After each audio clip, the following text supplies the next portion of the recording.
Perhaps we need some outside universal threat to make us recognize this common bound. I occasionally think how quickly our differences worldwide would vanish if we were facing an alien threat from outside this world.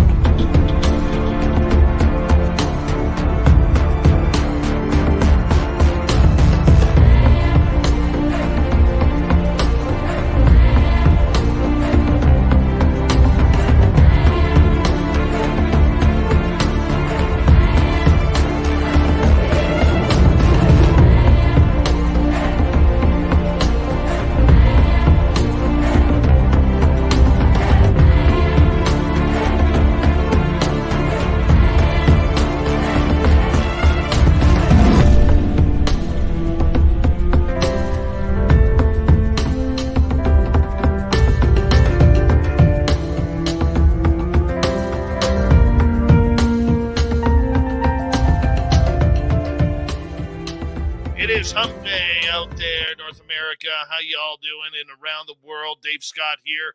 Spaced Out Radio. We are getting ready to rock tonight. Caroline Cory is our guest. A Tear in the Sky is the subject. We'll bring her here momentarily. And I will tell you, her hair looks great. It looks like it was literally freshly straightened.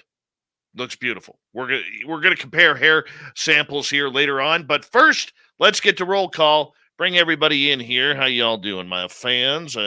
Still trying to figure out the whole light system here. I think that might do it right there. Okay, here we go. Kevin in the gold medal position.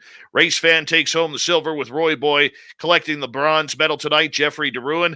How you doing, buddy? Grant T. Baker. There he is. Awesome Ann B. How are you? Cherokee Cloud.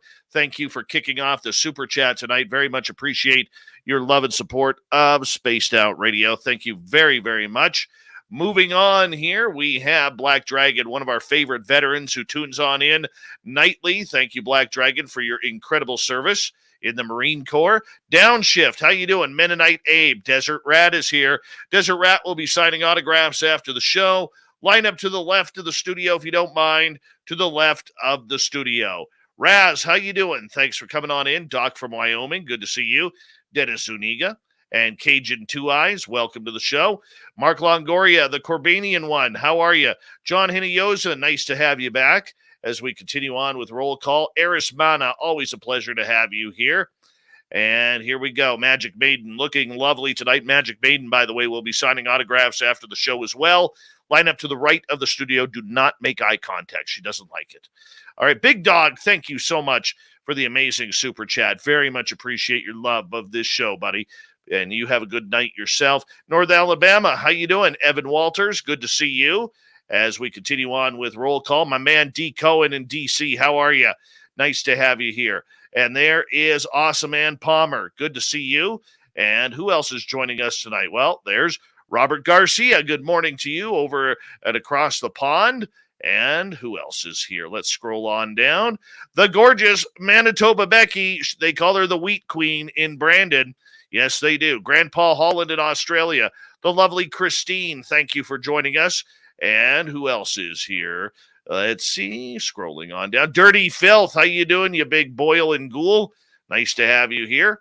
And Stephen Finnegan. Good morning in the UK to you.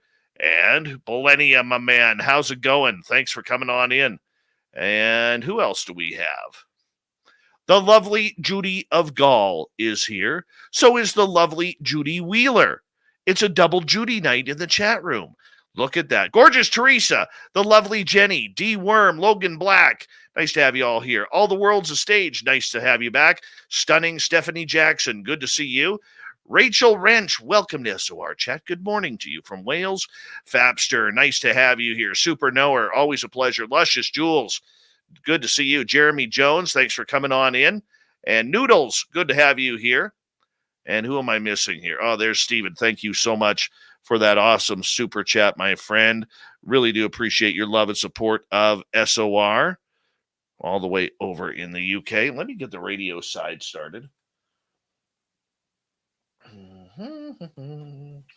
All right, that's underway. Now we can continue on. Michael Fontaine, Digger Dog, Bama. Boom to you, you gorgeous one. And Logan Black, good to see you. The stunning Candy Romero from Vegas.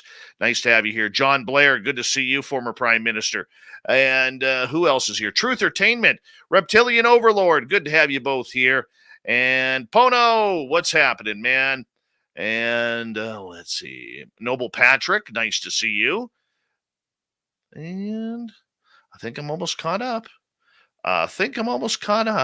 Remember the suit, Nicholas Shaughnessy. Good to see you. I'll have to type the rest out. Remember, a good way to support this show is through the super chat. Hi, gorgeous and talented Kira, the lovely Kim Jellin. And I need a favor, people, because it's time to rock. Horns up.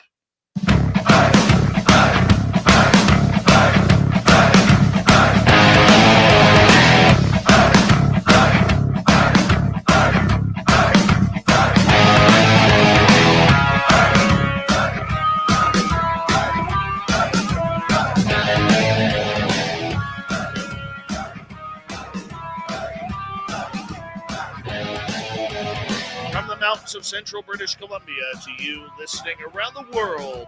This, my friends, is Spaced Out Radio.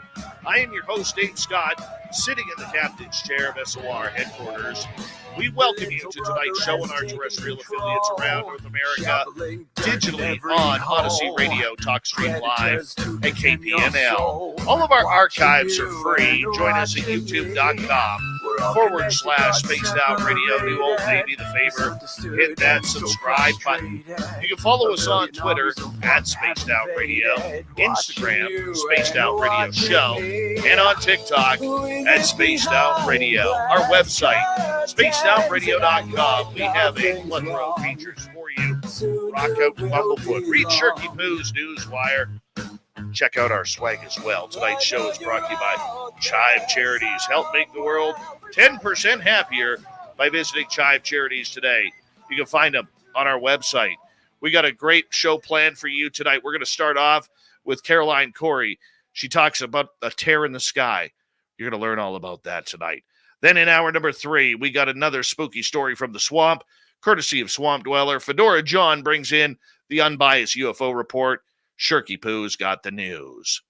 Award-winning filmmaker and author Caroline Cory is here. It's the second time we've had the opportunity to interview this brilliant mind in ufology.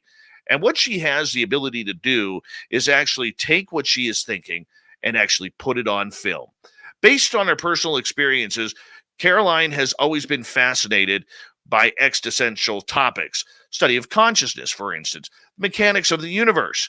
But recently, she got involved in UFOs big time. The science of it, the understanding of it, the meaning of it all, and it all came together in a brand new documentary, which you can find on Apple TV, which you can find on Amazon Prime, but only in America, not here in Canada. That's why I went to Apple TV. Caroline Cory and A Tear in the Sky, right here on Spaced Out Radio. Caroline, welcome to Spaced Out Radio. Thank you so much for being here. Thanks for having me, Dave. This is awesome.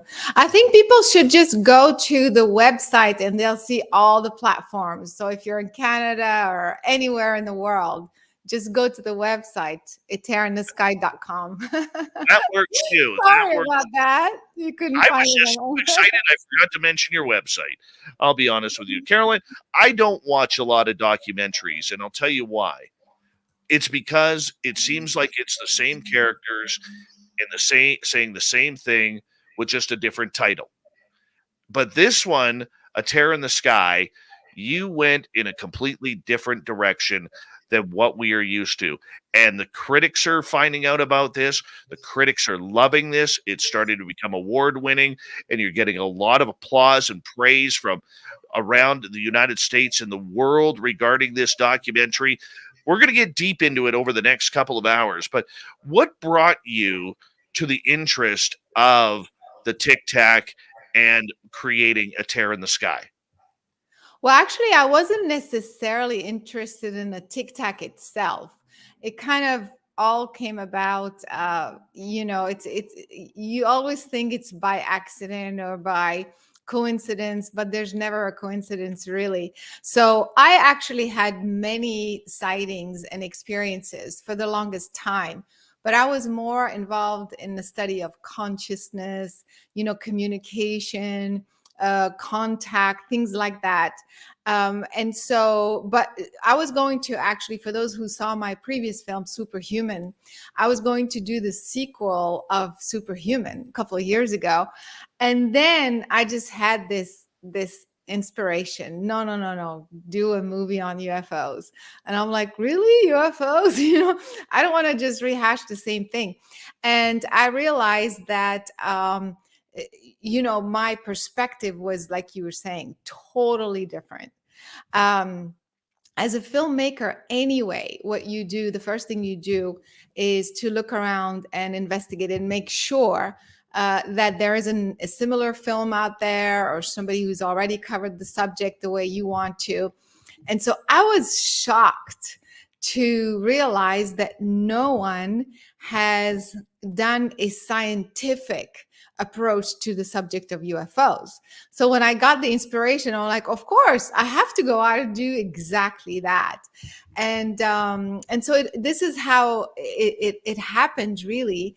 Then I stumbled on Kevin Day. And, I think most people know who he is by now, the radar operator who caught the first Tic Tac video in that video. And so when I spoke with him, I told him I want to do a scientific investigation into UFOs. He was like, wait a minute, that's exactly what I want to do.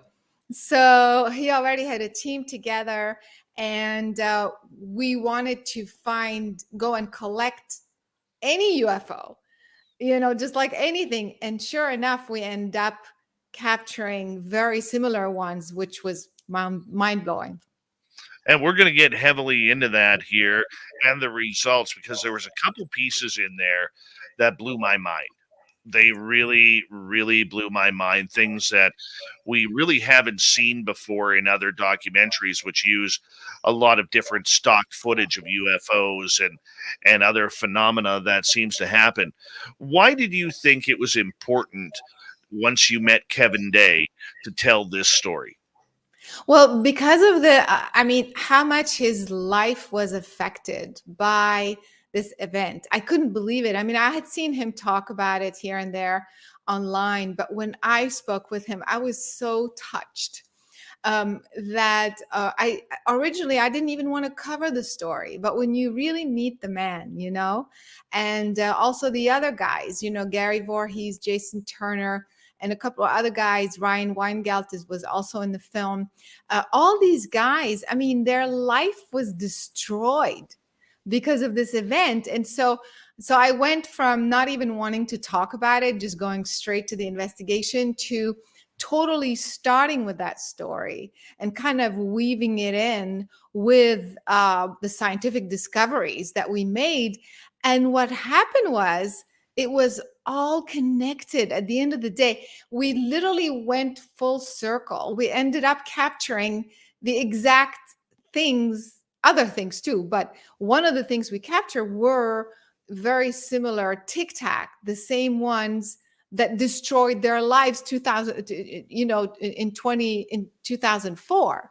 So that film ended up being a sort of retribution, of this whole. They kind of found closure, I feel, because of that.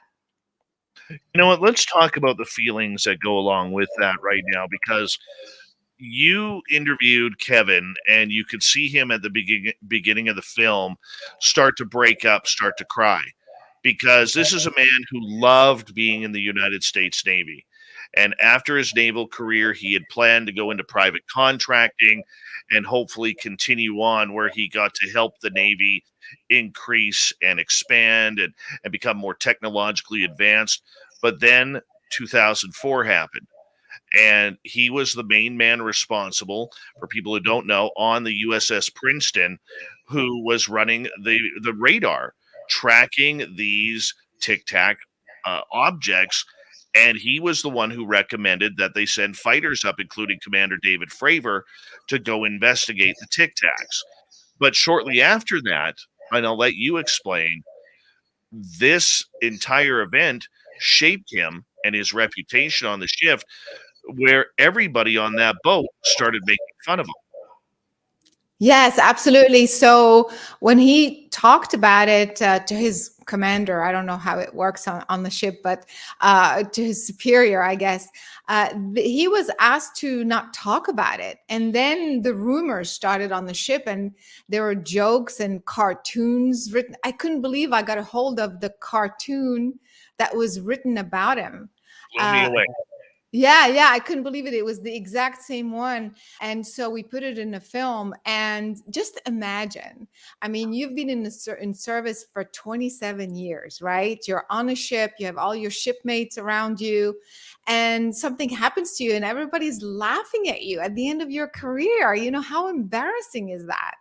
And so that totally destroyed him. And yeah, when I interviewed him, I couldn't believe how emotional he got. And because of that, it kind of made me even more wanting to go and capture something, like just for the sake of proving that he was right, you know. And that's exactly what we did. And exactly what happened. But the emotion in him, like I got to interview him one-on-one on stage at UFO Con 2020 in San Francisco. And listening to him, I mean, he sounds very stoic. He sounds very professional when he speaks. He sounds very, very into the unbelievably advanced technology that he was seeing on his radar, and which he saw for a 10-day period, literally hundreds of these things, and then the effects of what it did to him. And you could see it's like a light switch that when he actually thinks about it, it breaks him down. Like, this ruined him. It ruined his marriage. I believe it cost him his home.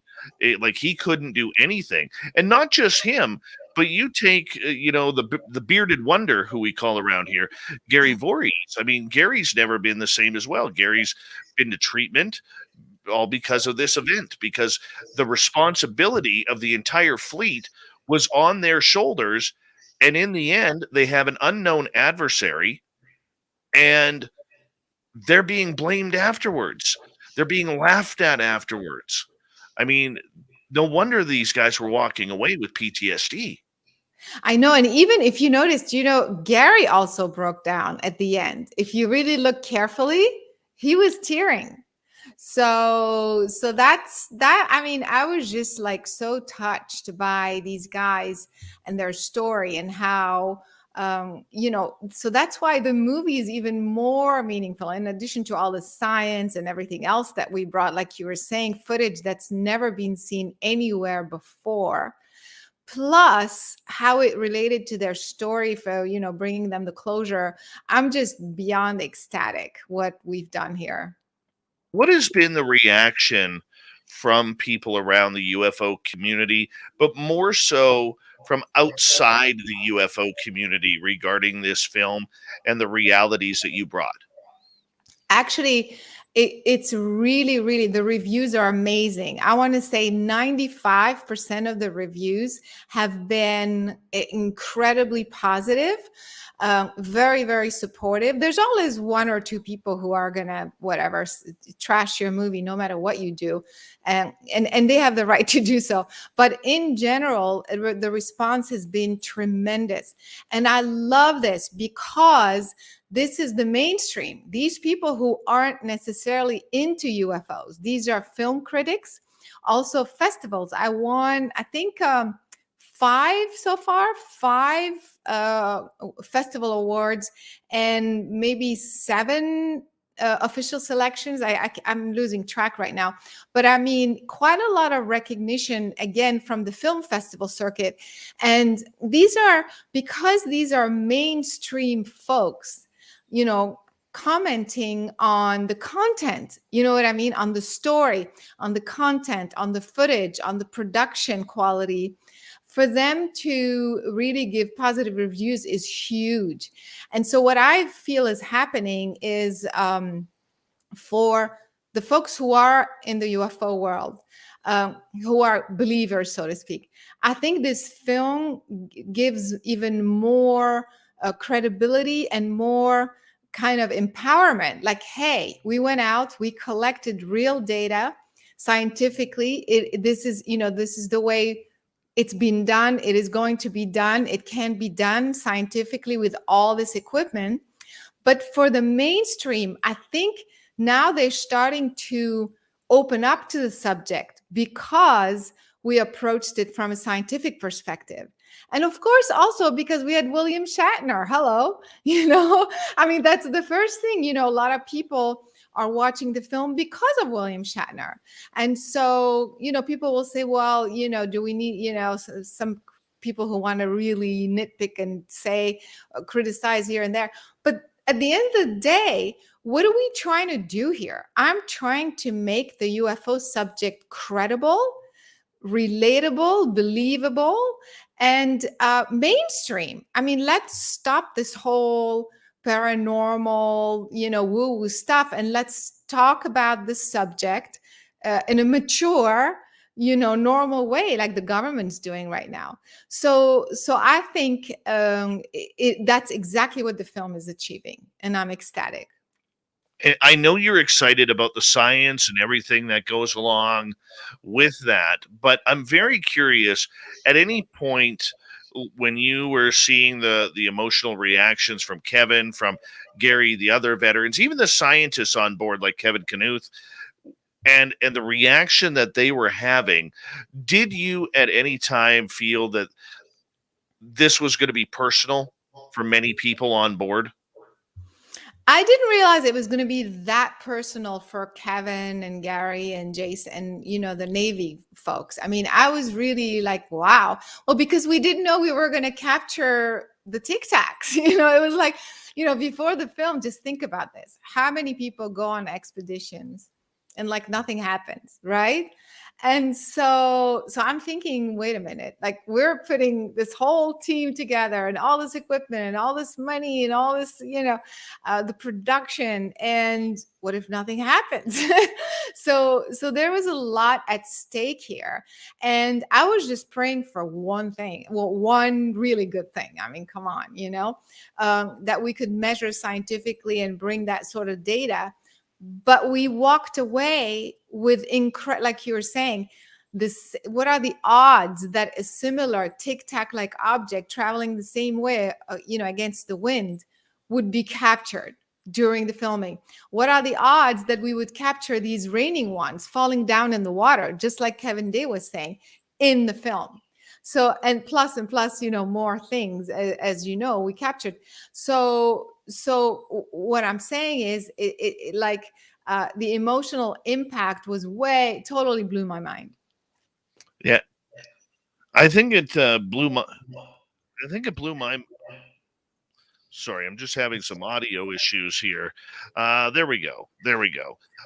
It totally blew my mind as well regarding, everything that you guys went through and the technology and everything. And we're going to get into the technology side here in a little bit as we approach our first break. We got about 5 minutes to go. Caroline Cory from A Tear in the Sky is our guest tonight. I'm very curious regarding your aspect of learning about these people, putting this group together, bringing the UAPX team in with people that you wanted, with the technology and the sound and the sightings. I mean, you wanted to go really focus on the technological side on here. Why did you decide to focus on that? Because it hasn't been done. No one's ever done anything at that scale before. That's what I was saying when I was doing my research. Right. Me and my production team, we were like, wait a minute, are you sure? Like, there's no scientific ever? I mean, there are the guys in Norway. Of course, they do a great job, but nothing at that scale and with this type of technology. That's why the technology, the devices we brought, and it's all thanks to David Mason, who pretty much owns all of the equipment, almost all of the equipment that's in the film. Yeah. And so that's why that aspect is extremely important, because that's what makes this film a first. That's what makes this film very, very different and unique and very powerful. And that's the reason why, we have to focus on the technology and the Right. devices we brought. Yeah, and you know what? What did you know about this technology before going in? This had to be a crash course for you. Well, I mean, the typical stuff, the night vision, the FLIR cameras, I was aware, of course, and the typical full, I mean, I own full spectrum cameras and things like that. So that wasn't, too unusual. But what was mind blowing is the David Mason's inventions. I mean, this is like crazy stuff. I mean, this guy is a genius. He's the nicest guy also ever, so humble and so smart. And he brought along, not just he owned the equipment and he brought along, but he had those inventions where you literally could, it was binoculars and night vision, where you could point at an object in the sky, potentially a UFO or anything, and you would capture the light signature of the object. So, and convert it to sound. So basically you hear what you see. That And way. and you can send that same signal back to the UFO or whatever object you're observing. So just think about that. So the idea is, if you can capture the light signature of an object, well, first of all, it tells you about the properties of this object. Like, is this emitting light to communicate or to navigate, or is this a GPS system? What is that? So capturing the light pattern of an object, I mean, I've never heard of anything like this before. I mean, we have SETI that they try to transmit radio frequencies, and it just feels so primitive. And this guy is bringing this technology, and we're sending this type of transmission, at 800 terabytes, into space. So that is very cutting edge. Not only the entire expedition was a first and totally a breakthrough in ufology, but then having this technology, I learned so much, these inventions, I learned so much from it, and I can't wait to do more with it. You know what I mean? Because this was the first time that we've ever done anything like this before. So now we learn, okay, next time we're going to do more of this, less of that. How can we tweak this? So this is just the beginning to an amazing adventure, I think, yet to come. Is there a part 2 coming for this? A part 2, a part 3, and many parts for sure. I mean, after you watch the film, how could it not be, right? I wanted more. I'm not going to lie. I wanted more. It was captivating. It was captivating with the technology. It was captivating with the people who were involved, who were, trying to do their best. I mean, whether it was the former experiencers of this at the USS Nimitz incident, or whether it was Michael W. Hall or Dave Altman, who were sitting on Catalina Island on a rooftop trying to find anything. I mean, the triangulation, the shapes of these vehicles that you were capturing, it was absolutely amazing. Yes, I think so. And then the data that we ended up with. I mean, so people will see in the film, we don't want to give it away, but even if we talk about it, people still have to see it, right? It's one thing to talk about it, but then when you see how the whole thing unfolds, so you see the orbs and stuff that we've seen a lot, although that particular one was hovering for quite some time, the one that Dave Altman captured on his camera. But then there are objects that appear, rotate. You know what, Caroline, hold that thought. We're going to go to break here at the bottom of the hour on Spaced Out Radio. When we return, we're going to learn more about Tic Tacs. Did they catch them on A Tear in the Sky? From atearinthesky.com, Caroline Cory continues after this.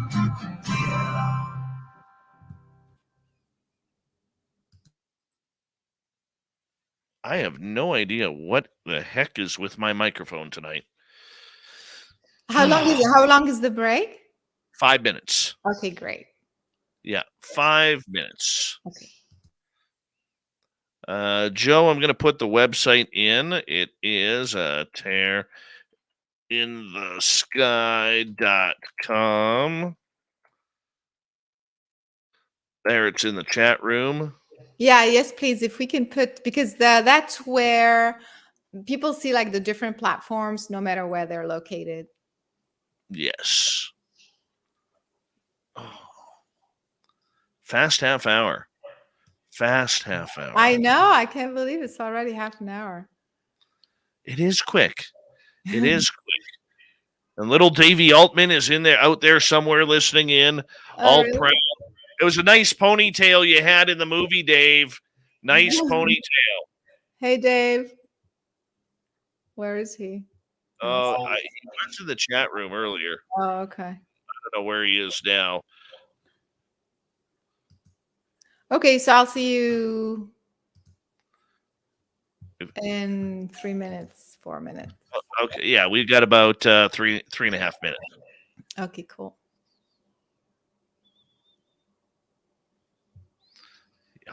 I'll just, there you go. Take you out. There you go. If you have to step away or whatever. Unless you want to hang out with us. No? Okay. I'll bring you back when you get here. Vinster! What is happening? Big bad Vin man.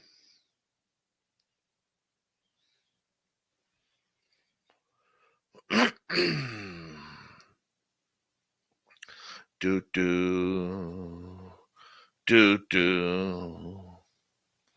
Almost seems like a tragically hip kind of night.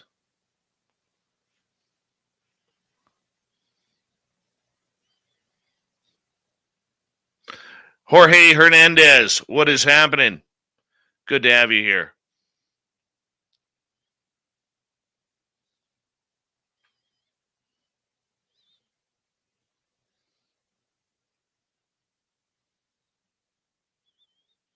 Let's see here.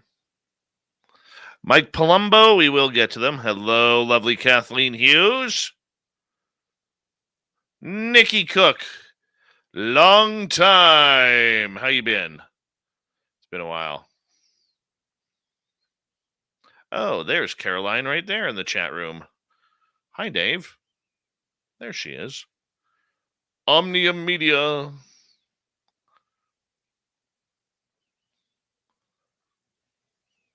That's right, Noodles, at the 100th Meridian. Thank you for calling that out. Don't do. Oh, yeah, I could feel that.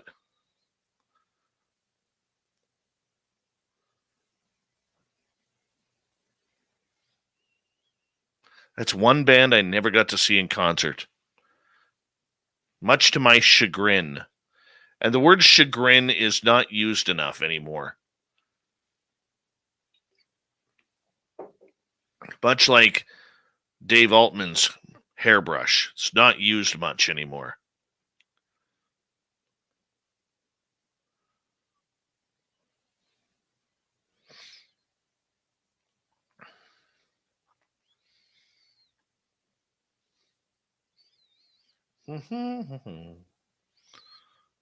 Hello to Bill WD40 and the gorgeous Ronnie on Spreaker in the chat room there.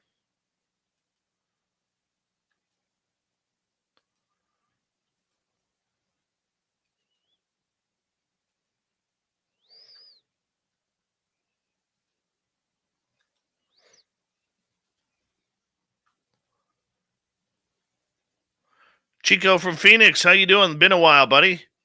Good to see you here.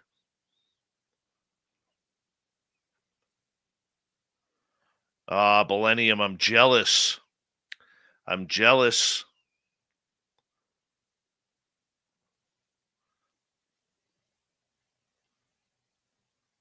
Goth White, how you doing, man? I know I need the Oilers logo behind me right now. Totally need it behind me. Is that the one that's causing that? No. It's that one right there. All right, we got 30 seconds. Caroline Cory is our guest tonight.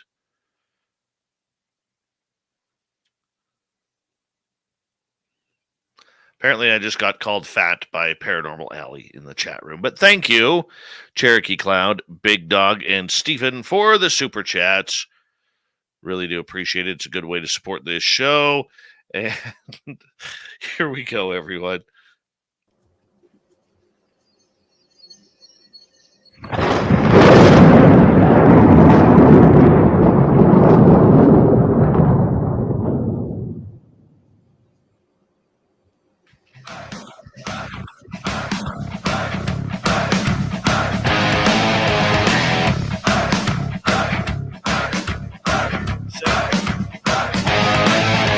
Second half hour of Spaced Out Radio is now underway. My name is Dave Scott.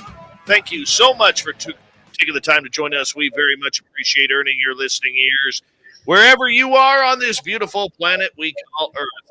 Hello and welcome. And I want to remind all of you that if you missed a portion of this show or others, check out our free archives by going to youtube.com/Spaced Out Radio. Do old Davey the favor. Hit that subscribe button. Our website is spacedoutradio.com. We have a plethora of features for you, including Rocking Out to Bumblefoot, reading Shirky Poo's Newswire. Check out our swag as well. Follow us on Twitter at Spaced Out Radio, Instagram at Spaced Out Radio Show, and on TikTok at Spaced Out Radio. We continue on tonight. A Terror in the Sky, a brand new documentary going after Tic Tacs around Catalina Island.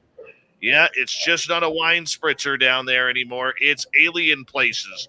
Caroline Cory, director of the documentary, is with us. terrorinthesky.com. You can find out where you can view it, including Apple TV and Amazon Prime. Caroline, welcome back. Hey, Dave.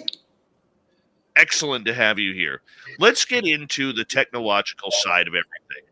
There was a lot going on. How did you decide what equipment to use, and how did you bring it all together?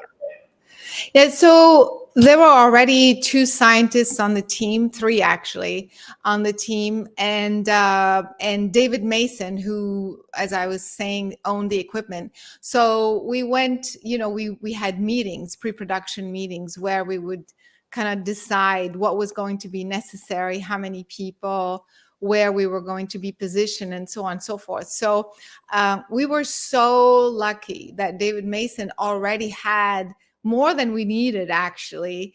There are a few pieces that actually I would have liked to have, which is more magnetometers, because I think it has something to do with magnetic anomalies in that area.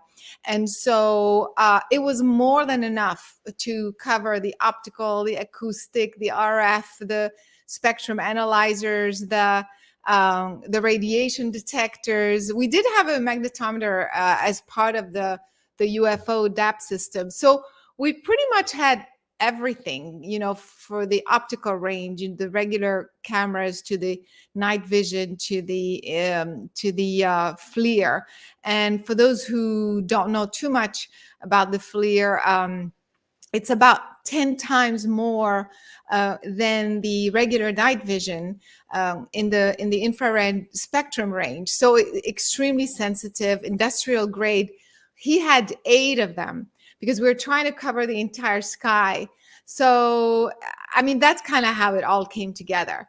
But at the end of the day, it was all most of it was at Dave's location in Washington State.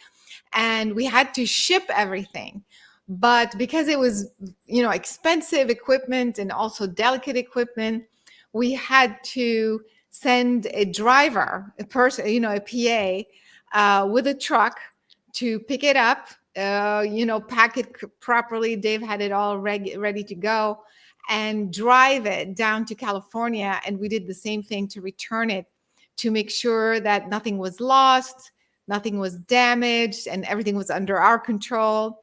So it was quite a lot. And you saw the production wasn't small. I mean, this was a big operation. How did you get in touch with UAPX and getting them involved with this? And because they had already had the experience of being out there, they knew where the locations were. They already had scientists like Kevin Knuth working with them. I mean, how did you bring that all together to make such a successful film? Well, actually, I had worked with scientists before in other areas as well. So my original idea was to just find scientists and put a team together from scratch. But then I was looking online, we were as a production team, we were trying to figure out who's done it, who had any idea about UFOs from a science perspective. Anyway, I stumble on Kevin Day, and I see that he's part of a group. It was the UAPX group, and I see Dave Altman also as part of that group at the time. And I was like, "Oh, I recognize these names. Let's see how, um, like what these guys are up to." So I come in contact with Dave Altman, who puts me in contact with Kevin Day. And when I had the conversation with Kevin Day, I mean, that was it. I really loved him from the very beginning. And he said, we have this UAPX team. You want scientists? We already have 2 scientists. We have Dave Mason with all these inventions and equipment. So we're kind of ready to go. They had never done anything together, though. It was just a group kind of with the idea, but they had never done it before. So it was still kind of a gamble, to try it for the first time. But I don't know. I felt like the team is already there. I like the scientists, their approach. I love, David Mason and all his equipment. I mean, it was already a good group to start with. And so I thought, why should I do it from scratch? Let me just team up with them, and for this first expedition, and that's how it worked out. Caroline Cory is our guest tonight on Spaced Out Radio, our new documentary, A Tear in the Sky. You can find it on any major streaming platform right now. Caroline, when you started looking more into the scientific side of everything, what were the results that you wanted to see or were hoping to see? I was hoping for one super obvious anomaly that would be captured from different angles, because we were, achieving, we were positioned in different locations so that we can get triangulation, so we can triangulate and get more data. I also wanted some sort of, again, correlations on other devices, something that would say this is definitely anomalous, because not only with our naked eyes, it's behaving strangely, but look, it has a weird temperature. It's cold. It's traveling in space, but it's cold. And from this angle, we see that it's tilting, going against the wind. And from, with that device, we're noticing, oh, there's a spike in radiation. So I wanted different aspect, a lot of data of one very compelling event. That's what I wanted. And so, I'm into also kind of, I understand that everything is connected, and I've had contact, not just seeing things, but also connecting, through consciousness with beings and stuff. And so, but that wasn't the focus of the film. It was more like nuts and bolts. Let's go get measurable things, everything on paper, black and white. And so it was when I was kind of on my own with that. I was like going in my hotel room thinking, okay, guys, whoever's out there, this is a big deal. This is a lot of expense, a huge amount of energy and effort here. Just show me one thing, just one thing that would be an anomalous event with this sort of data. And sure enough, we started out with this one sphere, and then it was another one, and it kept getting more and more and more incredible until the very end of the film, of course, where we capture crazy stuff literally raining down into the water, which never seen before. And of course, cold things, appearing, disappearing, and then that tear at the end. I mean, that blew my mind, what we ended up with. Air in the cloud blew my mind, especially when you look inside and it's filled with Tic Tacs, and then you see that one pop up. But I will get to that in a little bit, because that one was a stunner for me, like a total stone cold stunner there. But I want to ask you about 5 days. 5 days is not a lot of time for the high quality amount of research and data that you wanted to collect. Now, I realize everything is on a budget. You got to pay people, you got to pay the camera crews, there's food, there's lodging, there's rental properties that you have to get. I mean, major expenses here. But was 5 days always the goal, or the next time do you plan on going out for longer? Yeah, originally was 10 days. And I was funding this project. And this had never been done before. The team had never worked together before. The equipment was very impressive, but we didn't know how it was going to be all set up. I mean, it was a massive gamble. And I said, you know what, you guys, let's just do 5 days. And if we don't capture anything, we can always extend, or I'll just worry about it then. I don't know. So anyway, that was definitely a budgetary thing. And I was just praying for something to happen within this time frame. And that's how we went about it, because it was such a huge undertaking. And of course, when we started capturing things, at the end of the 5 days, it was like, okay, fine. We could have extended, to get even more. But I think it was good enough. And I think we walked away with incredible things. Most important question of the entire 5 days: did you get to try on Michael W. Hall's hat? Well, actually, he was on the Catalina team, and I was in the Laguna Beach team, so I have not. I have actually worn that hat. I feel And privileged. I have worn that hat. And I'll be honest with you, my head was too big for it. Yes, absolutely terrible. We love the paranormal lawyer around here, Michael W. Hall. Let's get right to it. I mean, you had 5 days. First day was set up. There was a few blips in the sky, nothing you could really make too sure of. But then day 2, day 3 especially hit. And that's where it started to get real for you. What were you going through personally on day 3 of the adventure when all of a sudden the radiation spikes happened?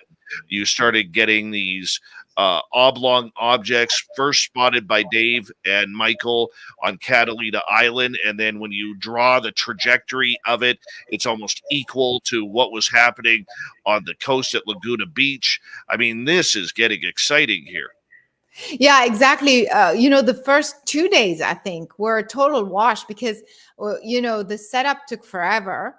And then some of the software wasn't working properly. So we had the power outage that messed up all the calibration of the equipment, the timestamps of the equipment. It was like, in the beginning, I was a nervous wreck. I was like, oh my God, 2 days out of the 3 and like nothing. So it was and so when the first thing started to happen, I got so excited because it wasn't just one thing. So Dave Altman called us with this the first sighting on Catalina, and at the same time on our side we started to see all these spikes, and it wasn't just one spike. It was 3 spikes, and then 3 spikes, and then so something was definitely happening. And so it got very, very exciting. And then we want to check out what's happening on the FLIRs and what's happening on that. So it really got super, super exciting. And I was like, oh, finally, this is happening. So it's kind of surreal because you want something to happen before, but then when it does happen, and also it takes you by surprise. And don't forget, I'm also filming. So I have to make sure that I've covered, like from a camera perspective, make sure we capture this and make sure we capture him and make sure we capture this angle and that angle. So my brain was like going in all directions at the same time.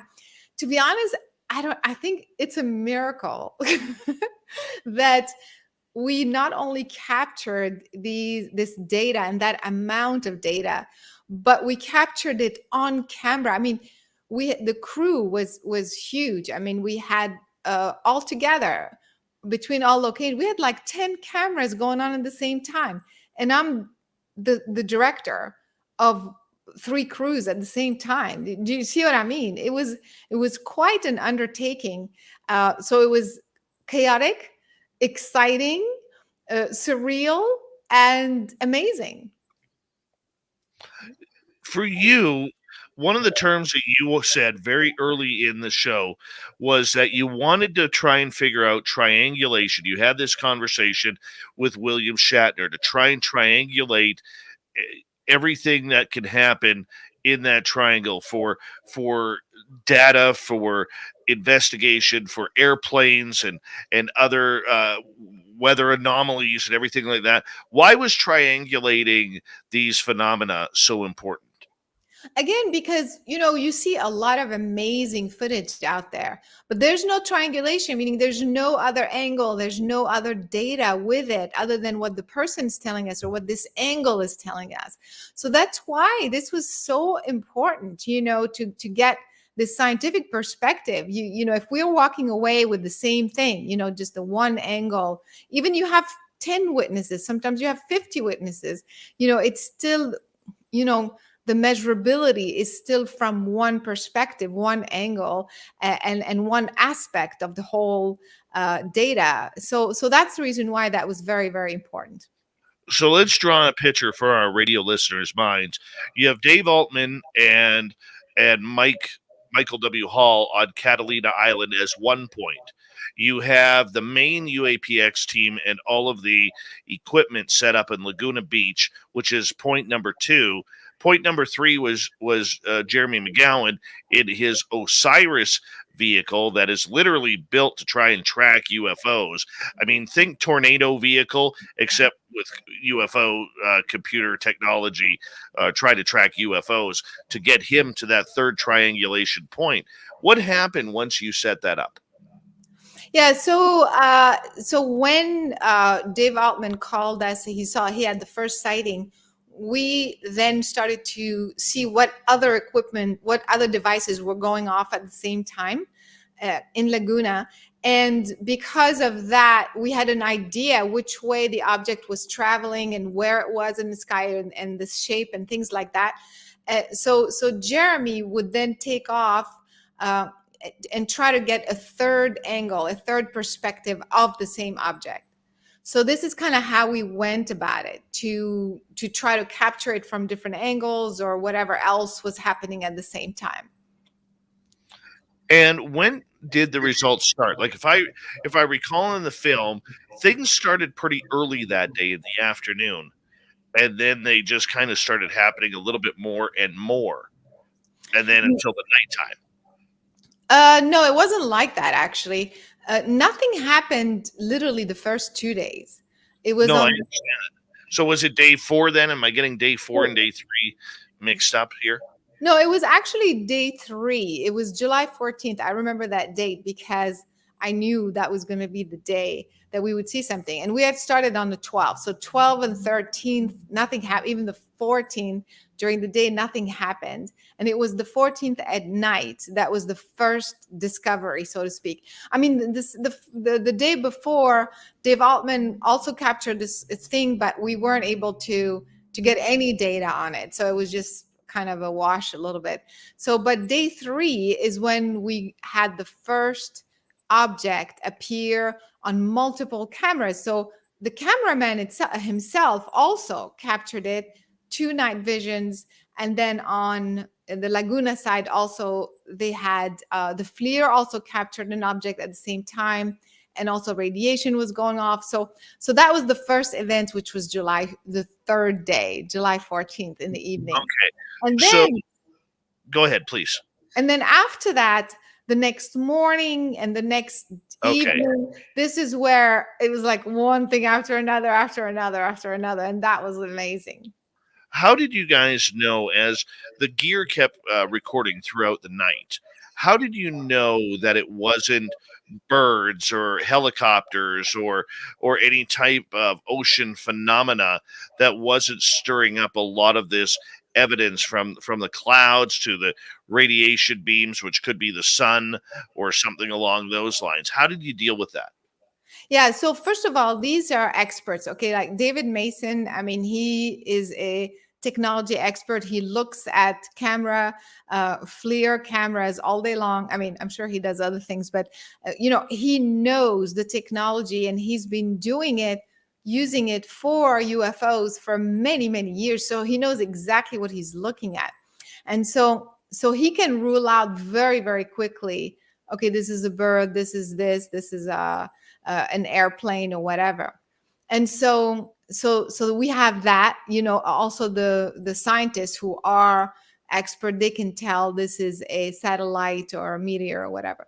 So, but also the UFO DAP system, for example, had its own software where it would rule out anything that's common. For example, the airplanes have a signature. I mean, you can tell it's an airplane, it's traveling in the same, consistent way or whatever. A bird would have some sort of signature. So that system already had a software that would rule out right away, would take out all of these mundane explanations right off the bat. And so whatever's left, the scientists or David Mason, especially looking at the FLIR, would then investigate whatever's left, whatever was really zigzagging or appearing, disappearing, registering cold, things like that.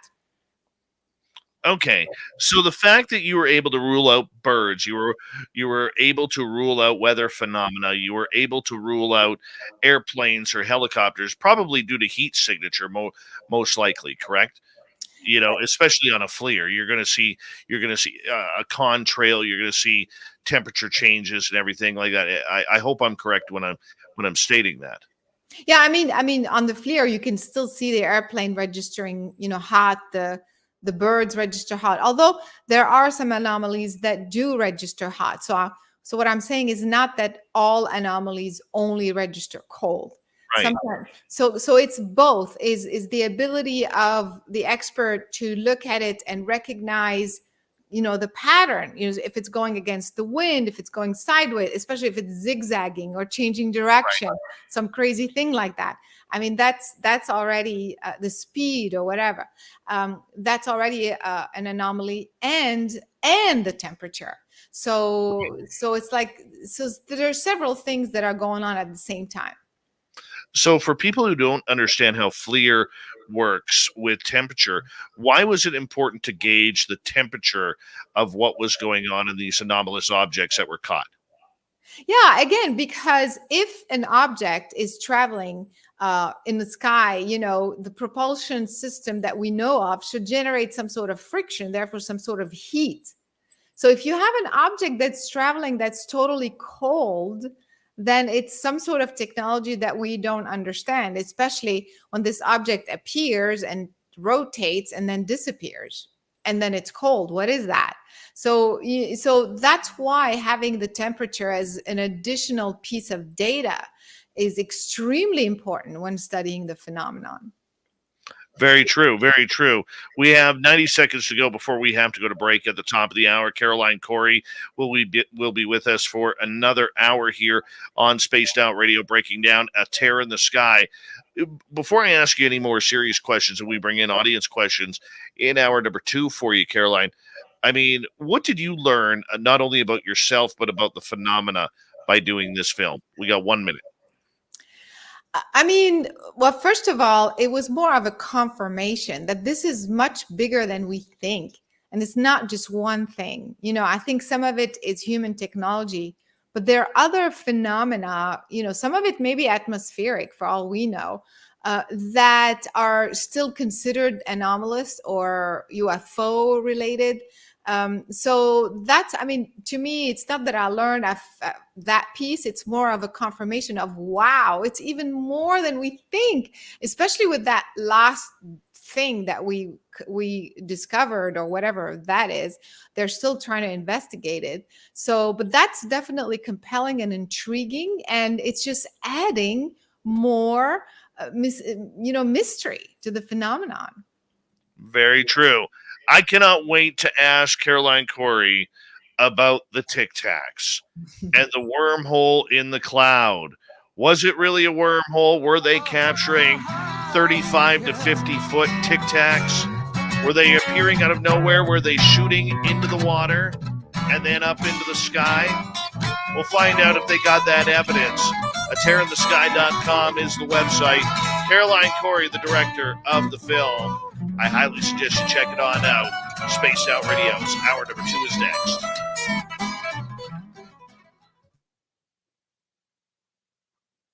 All right, we have 6 minutes. 6 minutes. I'm going to step away for a moment. Same here. I'm going to make some tea. Be right back. Okay.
All right. I am back. We got a couple minutes left. Hi, John Poe.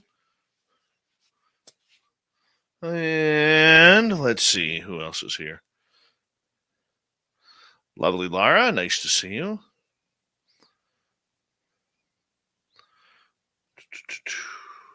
Elena Campbell, welcome to the show and welcome to SOR Chat.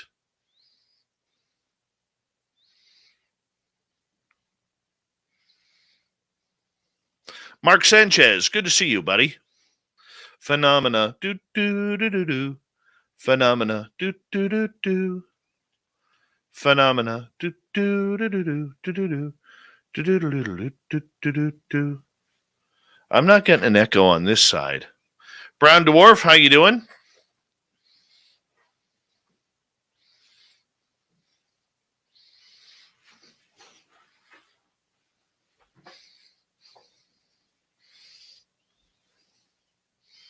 Terry Brown, gorgeous Jean Beckett. How you doing?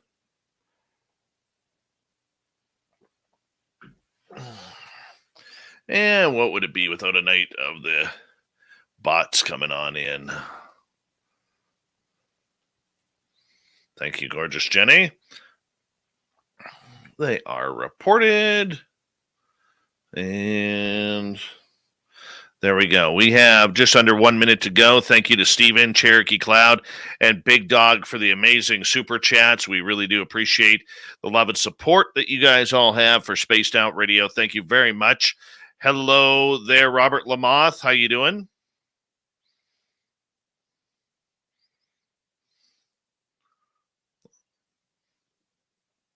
Thank you, Donnie Cho.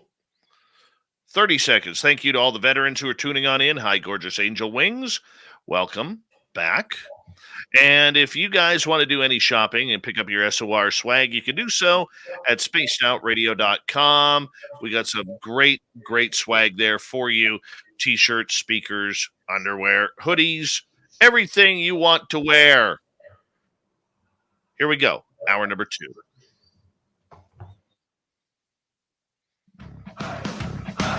You're listening to Spaced Out Radio with Dave Scott.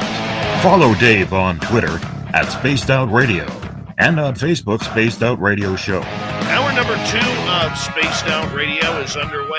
My name is Dave Scott.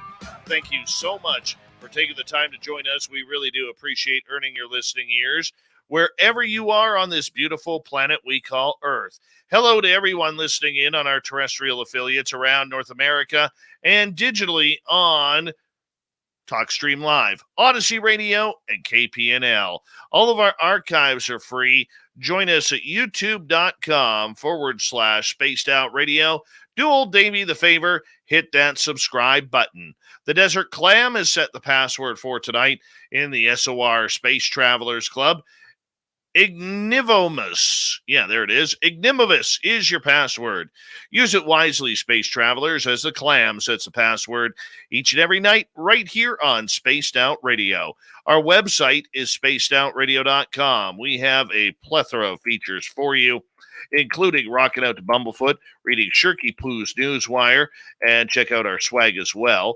Follow us on Twitter at Spaced Out Radio, Instagram at Spaced Out Radio Show, and on TikTok at Spaced Out Radio. We continue on tonight with Caroline Cory, terrainthesky.com. It's her brand new documentary filming what could be Tic Tacs in California, around Catalina Island.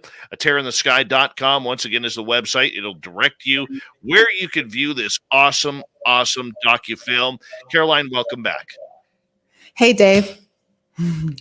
We're going to start off with a question from Dennis here, and he is asking, are these objects displaying infrared light? I've seen that some UAPs, such as in the Bradshaw Ranch, are only visible in IR. Yes, so the ones that we captured on the infrared camera weren't visible to the naked eye. And some of them literally like appeared and then disappeared. So it was, too quick. Especially also the ones that you refer to, the ones that were falling down, raining down, literally, all of these were captured with the FLIR camera, meaning the higher spectrum, infrared spectrum. So they are not visible to the naked eye, which tells you how much must be going on, around us. And we have no clue of what's really happening. Very true. Very, very true.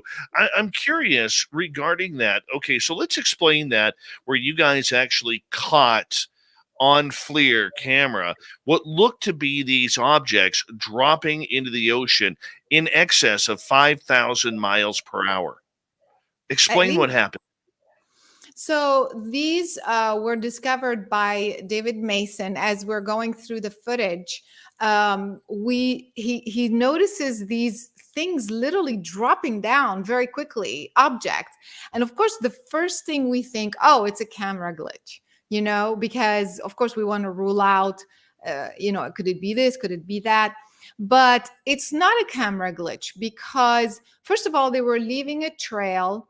and there was decay. You could tell there's decay, and also they were in front of the camera. It wasn't on the camera. There's a way for him to find out where they're located, basically. And so there was another basically evidence or point, something that told him that it is not a glitch in the camera. Also, some of them didn't go directly straight down. They went kind of sideways, and like they kind of changed trajectory. You know what I mean? So there was too much evidence that it wasn't a camera glitch. So having ruled that out, he started to kind of see how fast they were going and what size they were. And basically, some of them were about, you know what? I have to remember. It's in the movie. People have to watch it. But they were literally dropping down at 5,000 to 20,000 miles an hour, something like that. And the ones that are further down at like 80,000 miles an hour, which is crazy. But that's what Kevin Day was saying. They were dropping down at 80,000 miles an hour in an instant, in a split second. So that's why these were totally amazing. And I've never seen footage like this before. Right. But the confirmation you were able to get from the Nimitz team on the USS Princeton and the statistics you were getting, what was it like to be able to get that confirmation of the same speed, the same actions? Yeah, exactly. And when Gary saw it, I remember his reaction was like, wow, this looks exactly like how they were dropping, how they were noticing them dropping as well. So it's incredible. I was like, wait, is this real? Did we just recapture what happened to them in 2004? That's like amazing. The coincidence, is this a coincidence? I mean, that's an incredible coincidence. So just the whole thing was just such a crazy adventure. You're on this rush, trying to find something, and then you do, and then you're not sure, but then you get validation. So it was quite an amazing experience. Very true. Very true. I want to ask in regards to another piece of evidence. It came out near the end, and this was a potential wormhole that was caught. Now, so what a lot of people don't understand is after the 5 days of filming, the scientists went in for 6-8 weeks to really break down all of the evidence regarding what was caught. And one of the phenomena that was caught looked like a hole opening up in a cloud that was maybe just over 1,700 feet. Nothing at the 20, 30,000 range, No. 1,700 feet. And inside that cloud looks to be about 50 to 60 Tic Tacs in there. Tell me about this incident. How did you guys get that on record? Yeah, so they were going through all the data, and then this particular clip, they were going frame by frame because it caught their eye, and they realized, wait a minute, there's something that happens there, an opening and closing of what looks like a cloud. And so that was, of course, the first thing, oh, it's a camera anomaly or this or that. But then there was too many correlations. Actually, what started the investigation was irradiation. Matthew Shadagis, the scientist on the team, he had the Cosmic Watch, which captures the radiation. And so that morning, he had a huge spike. I mean, it was like 42 MeV, which happens, I think, what did he tell me? I think 1 in 100,000 or in 10,000. I'm not sure. But I mean, it's very, very rare. And it's a very high, 42 MeV is a very, very high spike in radiation. So the idea is to have correlations. If we had this radiation at this time, what else happened? So we're looking through all the footage, the FLIR and this and that and this camera and that camera. And we see this one incident. And this is where they start to break down that file frame by frame. And they see this opening and closing. So So what is it, right? So they look very carefully and they realize that what's inside of it are actual reflective objects. And we know that from radar. So the radar picks up on reflective objects. It doesn't pick up on radiation, doesn't pick up on light. So that's when they start saying, wait a minute, what is that opening and closing and objects come out of it? What is that? So let's call it a wormhole. Of course, it's kind of early in the process of a real scientific study of a wormhole, but so that's kind of where how this whole thing happened.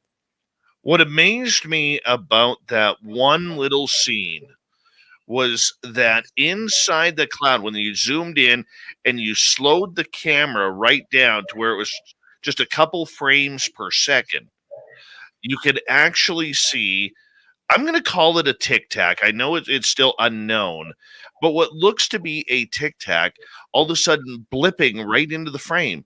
Like, Yeah. hey guys, I'm joining this party too. Yes, it comes out of the cloud after it closes. And actually there were a few other ones that do that, but the one is super clear. They're like, I'm popping out of this cloud, out of this hole, whatever that is. And yeah, I mean, I think they're still investigating the actual shape. They look like Tic Tacs, but certainly the size is the same as the Tic Tac, which is about 40. Yeah. How did they measure the size accurately? Well, because they can do trigonometry, so they know where we were, how the camera was angled, the frame, the field of view, and so they can tell where the actual object is, the actual cloud opening is. It's all in the movie, and from there they can see how many pixels out of that cloud it's taking and do the calculations, and they can tell exactly the size. Yeah. Now, if I'm correct, that angle was at about 17, 18 degrees Yes. to where the cloud was above the water. Yes. And I guess they figured the cloud was about how far from the location? I think about 5 kilometers, I want to say. I'm not really sure. I don't remember. But it's all in the, like, all the calculations and everything is in the movie. Yeah. And so another thing is they thought, well, maybe it's a false streak cloud, meaning, those clouds where crystals form and they drop and they create a hole. And so, but that doesn't make sense, because usually this happens when it's very cold, and we were in the middle of July, and the cloud is very low. I mean, 1,500 feet is not very high. And so that's not possible. As somebody who has experienced snow in blue sky from it being so cold up in the atmosphere, I could understand exactly where you are in my limited amount of science that I actually have. But until you've seen it snow in blue sky, you wouldn't understand. You wouldn't understand. But to create those big giant holes, those clouds have to be at like 25, 30,000 feet with atmospheric temperature well below freezing level. Exactly. So nothing checks out. It's not that sort of cloud. It's not, like some airplane that goes through a cloud. That's not it. It's nothing that has to do with, we thought, well, maybe it's a solar flare, some sort of weird anomaly like that. That's not it. And then when the radar picked up reflective objects, that was like, what's going on here? Right. Now, did any of these elusive objects get close to your territory that you were triangulating? I mean, close enough. I mean, they weren't like close right above our heads or anything like that. But yeah, I mean, some of them were 5 kilometers. That's not very far. Yeah, that's about it. I don't know the folks in Catalina, if that object at one point, they caught a couple. I don't know if these were quite close to them. I'm not sure. I've had other experiences where a UFO was very close, but not during this filming. That was a whole different story. Well, we'll get that another time when we have you on, because tonight it's about A Tear in the Sky, a great documentary out right now on all the streaming sources. You can find it at a tear, a tearinthesky.com. Caroline Cory, the director of the documentary, is here with us tonight. Caroline, with all the data that you collected and everything that you found, was there a piece of evidence out of everything that convinced you that I think we found the Tic Tacs? The Tic Tacs? Well, I think the combination, the one that goes sideways this way, that traveled exactly like the Tic Tac, same shape, same everything, and the ones raining down. I think the fact that we got both of those in the same location is pretty mind blowing. And I feel that that is what's really happened. These were the Tic Tacs. I mean, that's my conviction. I'm not saying it's proven scientifically. I'm just saying, what are the odds that it's the exact same size, the same way they travel, the same shape, all in the same area? It doesn't make sense. Yes. Let's be honest. It doesn't make sense. What are you guys doing with all of the evidence that you found? I mean, right now, the film itself, whether this ends up being a wormhole or not a wormhole, the fact it's still an anomaly. It is still something that it cannot be explained. Just as much as those things falling down in the water, the same with the other anomalies, the stuff that appears, disappears, registers gold. All of these are extremely important data for UFOs that are proof that this is done properly from a scientific perspective. So the first goal is for this film to be as much as visible as possible, because look what just happened. I mean, like, Congress just came out, they were talking in the congressional hearing last week, like, hey, we have 400 cases, but we're not sure, and this is the kind of videos we get, and like, you look and you don't even know what you're looking at. And we civilians, in 5 days, with our instrumentation, which was pretty sophisticated, a lot of it, but other stuff was just normal. But just us, in 5 days, we're able to collect so much data, real data, and there's more beyond the film, that I'm hoping by spreading this message and showing this film to the general public, that from a government point of view, they just cannot keep saying we don't have data. I mean, they have the radars and the satellites pointing at the sky all day long. And we go, and we go in 5 days and we capture all this data. So that's what I'm hoping. That's the first step, to make this film, because of the data, as visible, as widespread as possible, to contribute to the disclosure. I mean, to encourage more and more people to come out with similar data, and also for a real data disclosure. That's what I'm hoping. Your film couldn't have come out at a better time, especially lucking out with the congressional hearings that happened a week ago. I mean, how do you feel about this? I mean, what kind of questions are you taking with A Tear in the Sky, and now people's interest in your film because of the congressional hearings? They were paying attention to the mainstream media. And I mean, you lucked out here.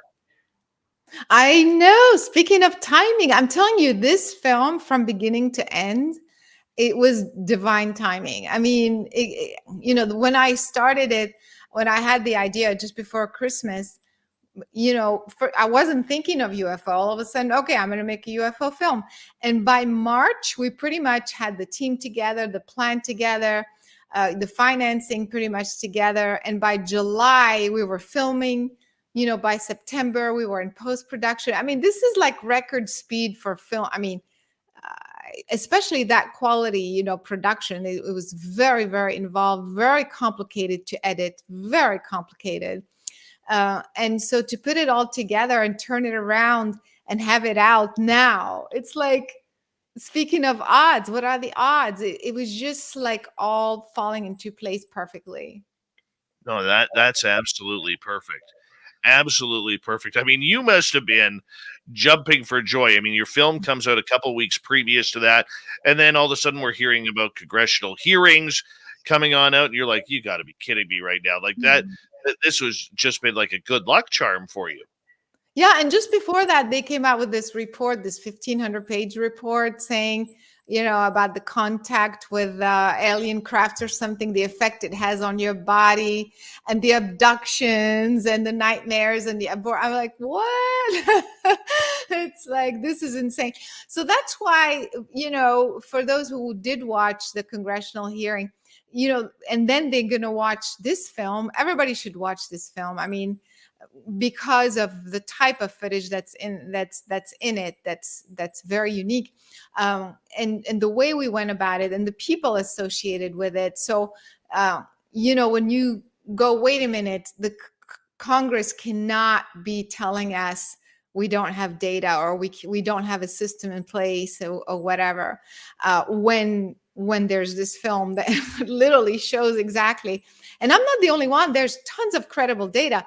But this film, the difference is that this film shows that it was done with proper instrumentation, with scientists, that's the difference. That's what this film does, and should really empower all these ufologists out there and all these researchers out there, that we did it to show that we're on the right track, and to really, really trigger more disclosure. How does a film like yours help the disclosure movement? Yeah. I mean, that's what I just said. Well, I understand you just said it, but I mean, for disclosure has so many different meanings to yes. so many different people. So how do you round it off saying this is going to help disclosure? So again, from a government perspective, because we're waiting for them, so that's exactly what I did. I didn't want to wait for them. I went and I collected the data myself. That's what we did in the film. And so I feel more government officials, which I know they are right now, are going to see this film. And I think they were asking, some congressmen were asking some pretty tough questions. I think we may trigger even more of these questions and more hearings, for sure. There has to be more hearings, but also more reports. So I think on a government level, this film will trigger that sort of response. And from a grassroots point of view as well, I think there's more collaboration. I'm hoping there'll be a lot more collaboration, which will then accelerate the disclosure. Instead of, up until now, sometimes I feel there's groups, these groups working, not against, it's a bit of a competition or something like that.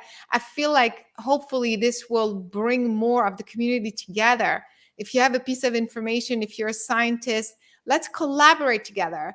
And so that's kind of what I'm hoping this film will do, to accelerate the disclosure, even from a grassroots point of view. I love your excitement about this. I do.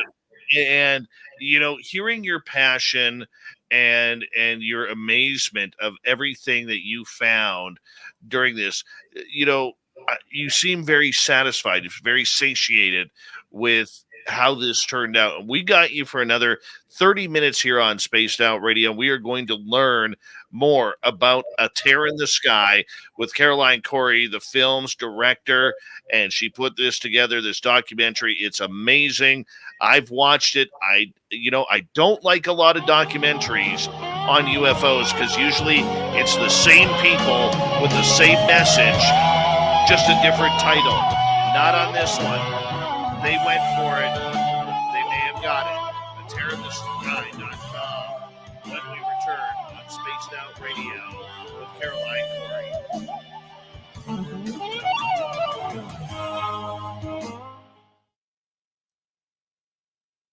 All right, we got 5 minutes, Caroline.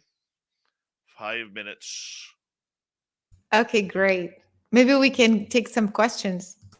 Yes, we will encourage questions from the audience. All right. Let's go.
All right, there we go. How are we all doing tonight? We having a good time? I got it, little Davy Altman. I got her. Got it all figured out there.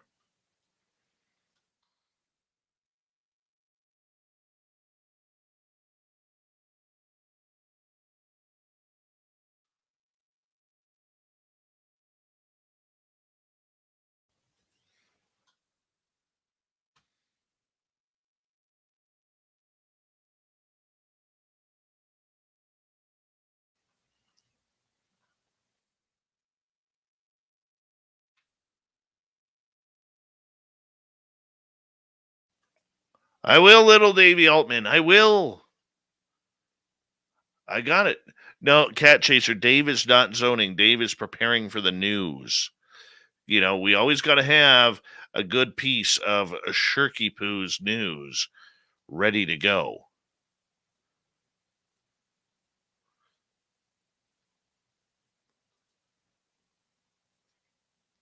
Little Davy Altman. Looking good. Looking good. He's found his Zen and Chi place on Catalina Island. Hi, the unknown. How you doing? Hey, we haven't tried the second camera angle tonight yet.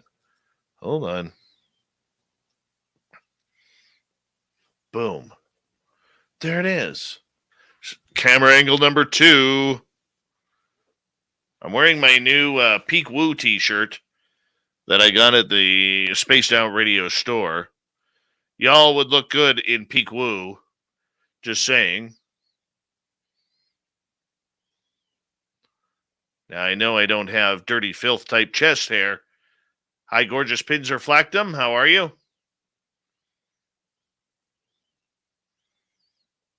Fab22, good to see you.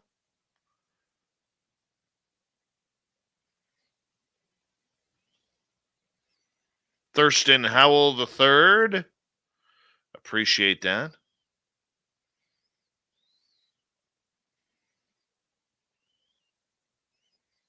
No, I wasn't cutting my hair last night. I was talking about that I'm going to get my hair cut. I think it's time. Too many Santa Claus comments. Big thank you to Cherokee Cloud, Big Dog, and Steven for the amazing super chats. Very much appreciate the love and support. And if you want to go shopping, just like I do, go to spacedoutradio.com, click on shop, do a little shop in there. We got some great swag for you. I'm sure you'll really enjoy it and find something that you like. And here we go.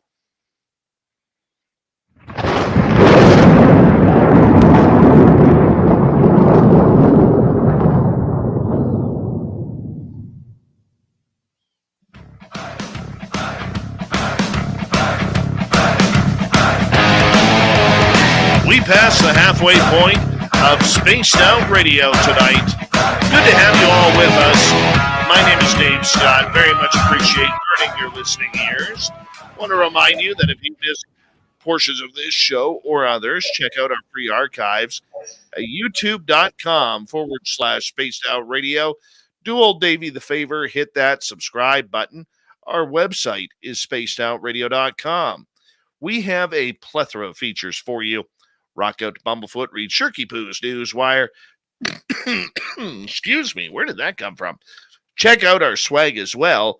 Follow us on Twitter at Spaced Out Radio, Instagram, Spaced Out Radio Show, and on TikTok at Spaced Out Radio. We continue on tonight for the final time. Caroline Cory is here from A Tear in the Sky, a brand new documentary on the Tic Tacs of Catalina Island. And their website, atearinthesky.com. I want you guys to all go check it out. Caroline, welcome back. Hey, Dave.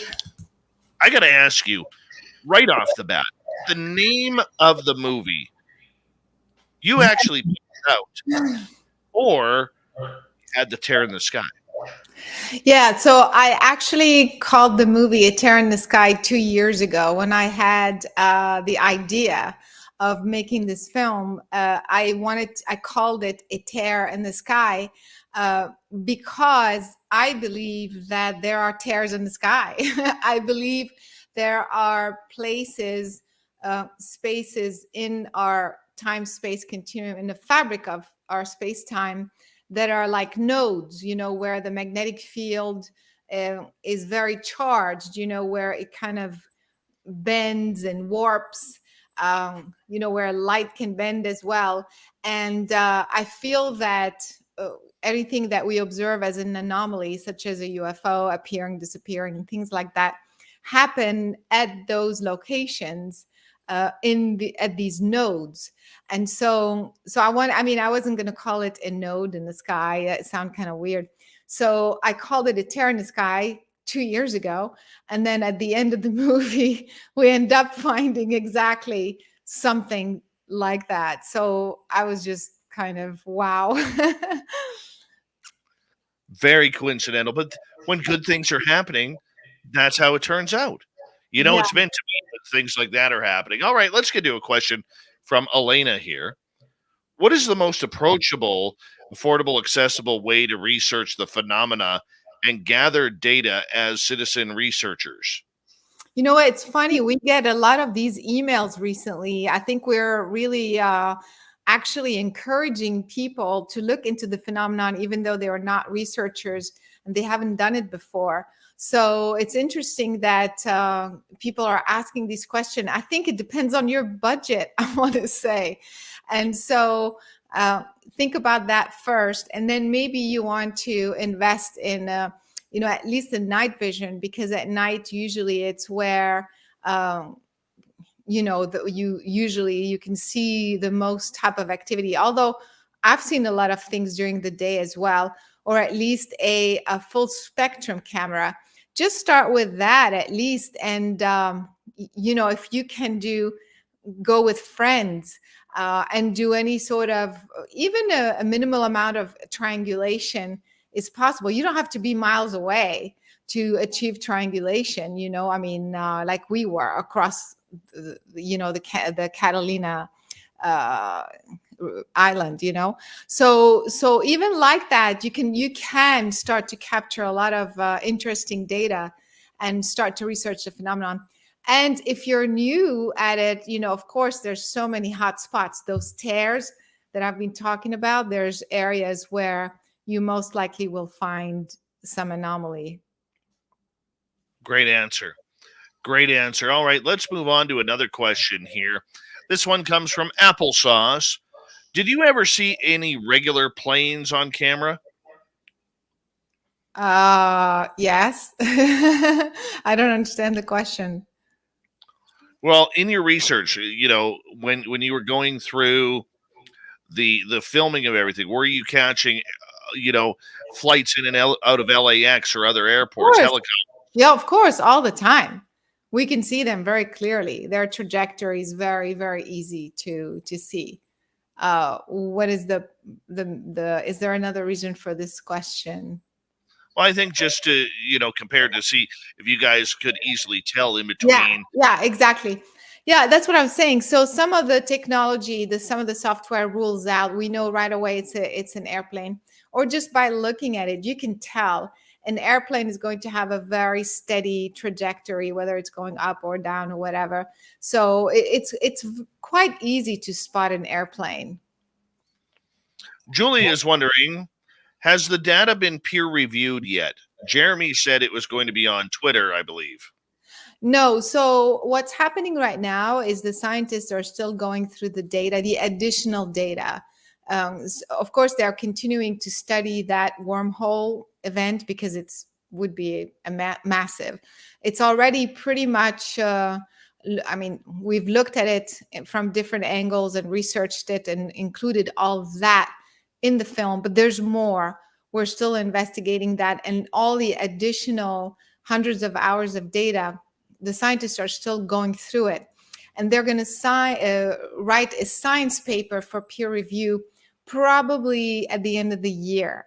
So that's the projected time frame. So we'll just have to wait for that. But they're doing also other presentation. They're talking about at different conferences. They may be presenting some more data. But it's an ongoing process. I mean, it's a lot of data that we collected beyond the movie. Very cool. Caroline Cory is our guest tonight on Spaced Out Radio. Let's go to George's question for you. Caroline, did you or anyone on the production set have any personal consciousness contact during the filming besides the sightings? Yeah, I love this question. So, again, this film was very geared. I mean, we wanted it to be very scientific, but kind of a hardcore science.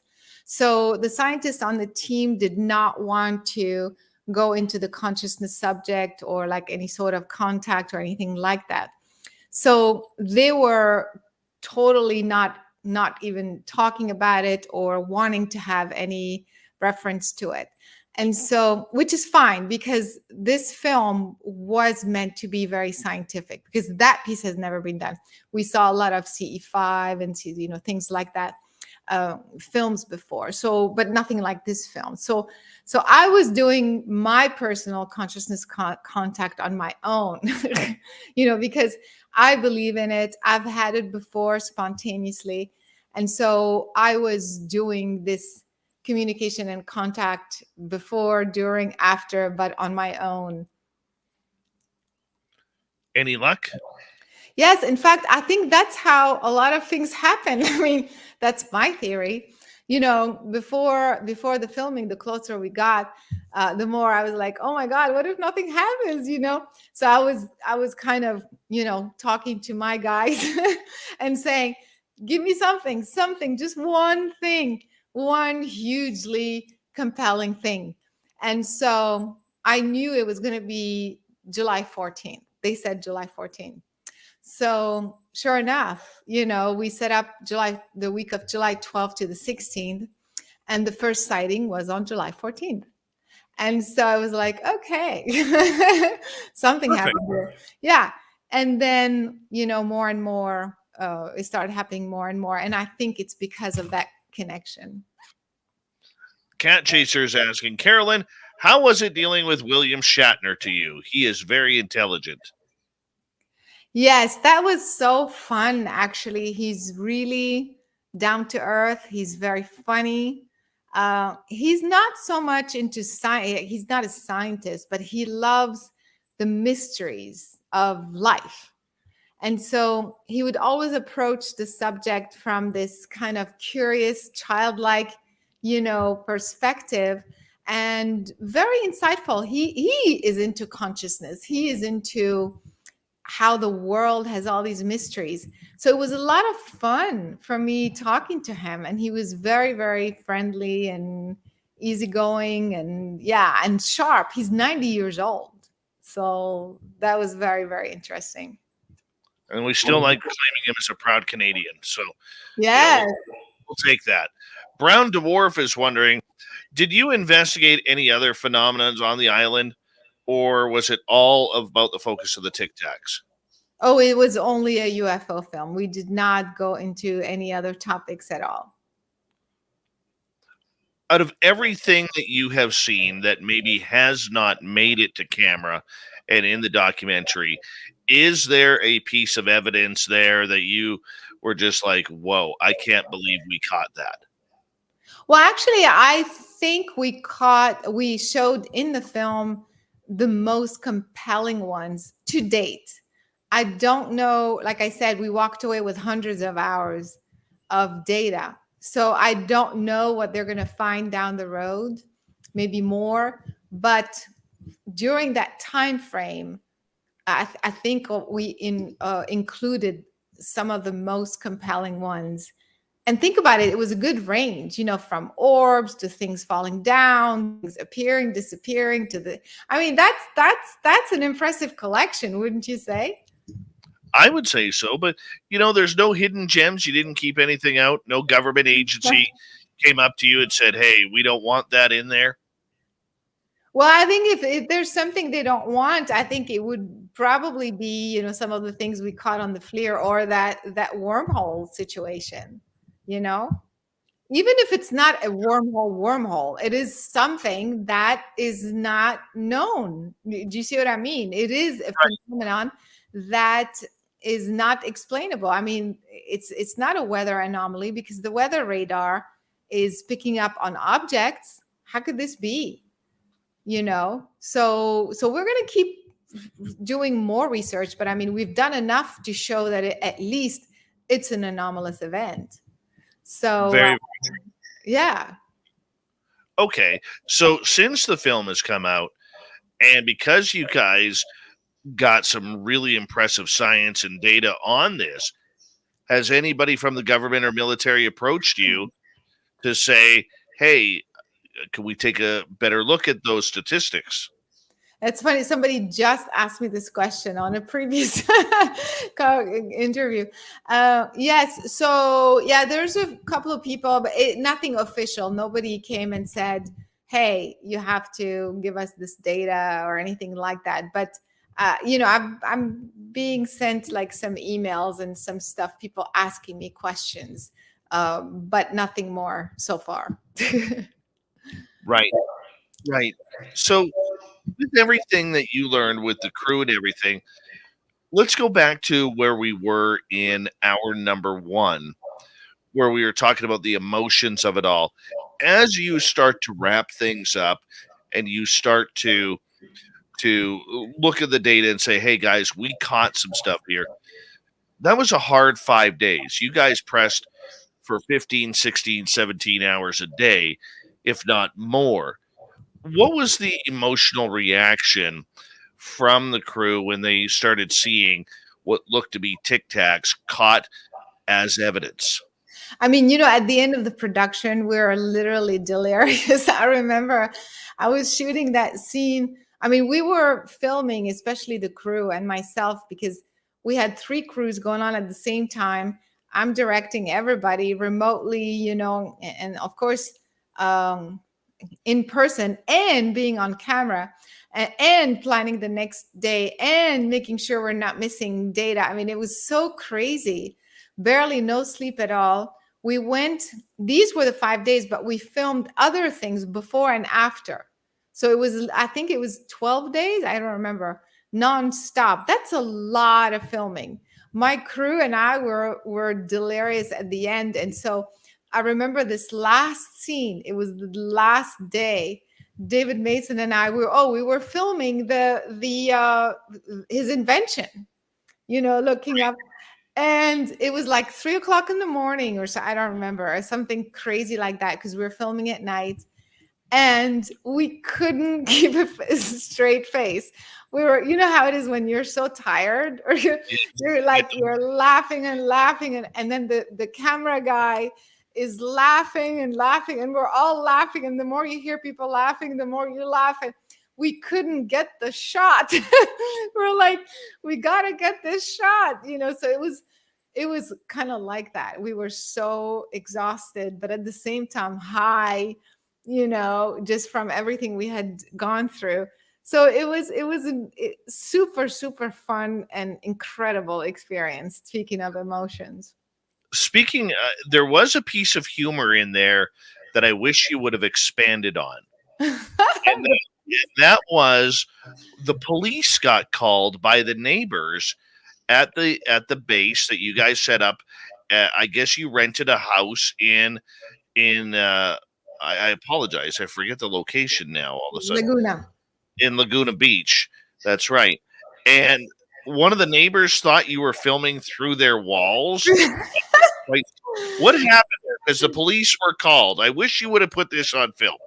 Well, actually, it's so funny. They came 2 or 3 times, but our crew was on, because they can't work more than 12 hours or whatever. So we were rotating the schedule, and every time they came, we didn't have the cameras on. But anyway, I don't know if they would have let us film them anyway. But they would come and try to shut us down and tell us we need this permit and that. And of course, we had everything in place, but it was like, I think they just wanted to check it out. They were like, what are these people doing? I mean, you saw the equipment. Just imagine that your neighbor has all of this equipment on their roof. What are they doing? It just looks so bizarre. We did have a very annoying neighbor, and he just wanted to mess with us. I mean, I could just tell, even though we weren't making any noise, because we're just there observing, there wasn't a lot of light, because we wanted this dark, nighttime scenes. So yeah, he kept kind of trying to mess with us. It was so funny.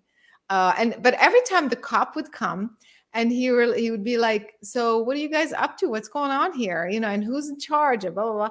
And then when we would tell them that, hey, this equipment does this, and we're looking at UFOs and stuff, they'd get into it, and they'd be like, okay, that's kind of cool. All right, we'll come back and check on you tomorrow, or something like that. I mean, it was kind of comical how this whole thing happened. I would have loved to have seen that on TV.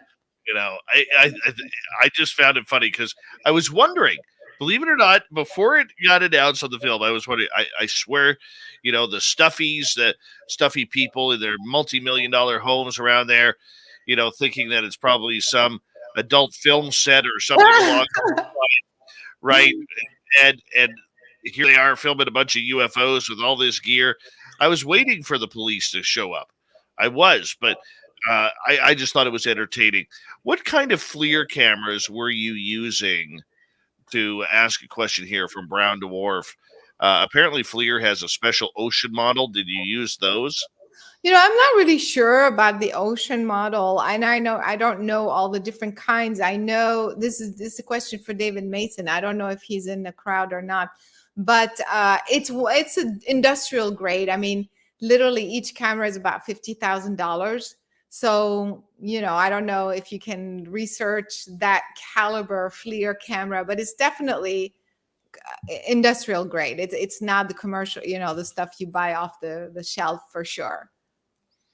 Okay, I do have to ask you, as we got you for about another 5 minutes here. Okay. And Caroline Cory with A Terror in the Sky, you have been absolutely fantastic tonight, and I hope you've had a lot of fun with us as we have with you. But you did mention that this is something that is going to continue. Are you currently planning another trek into the Catalina Islands to go look for the Tic Tacs again?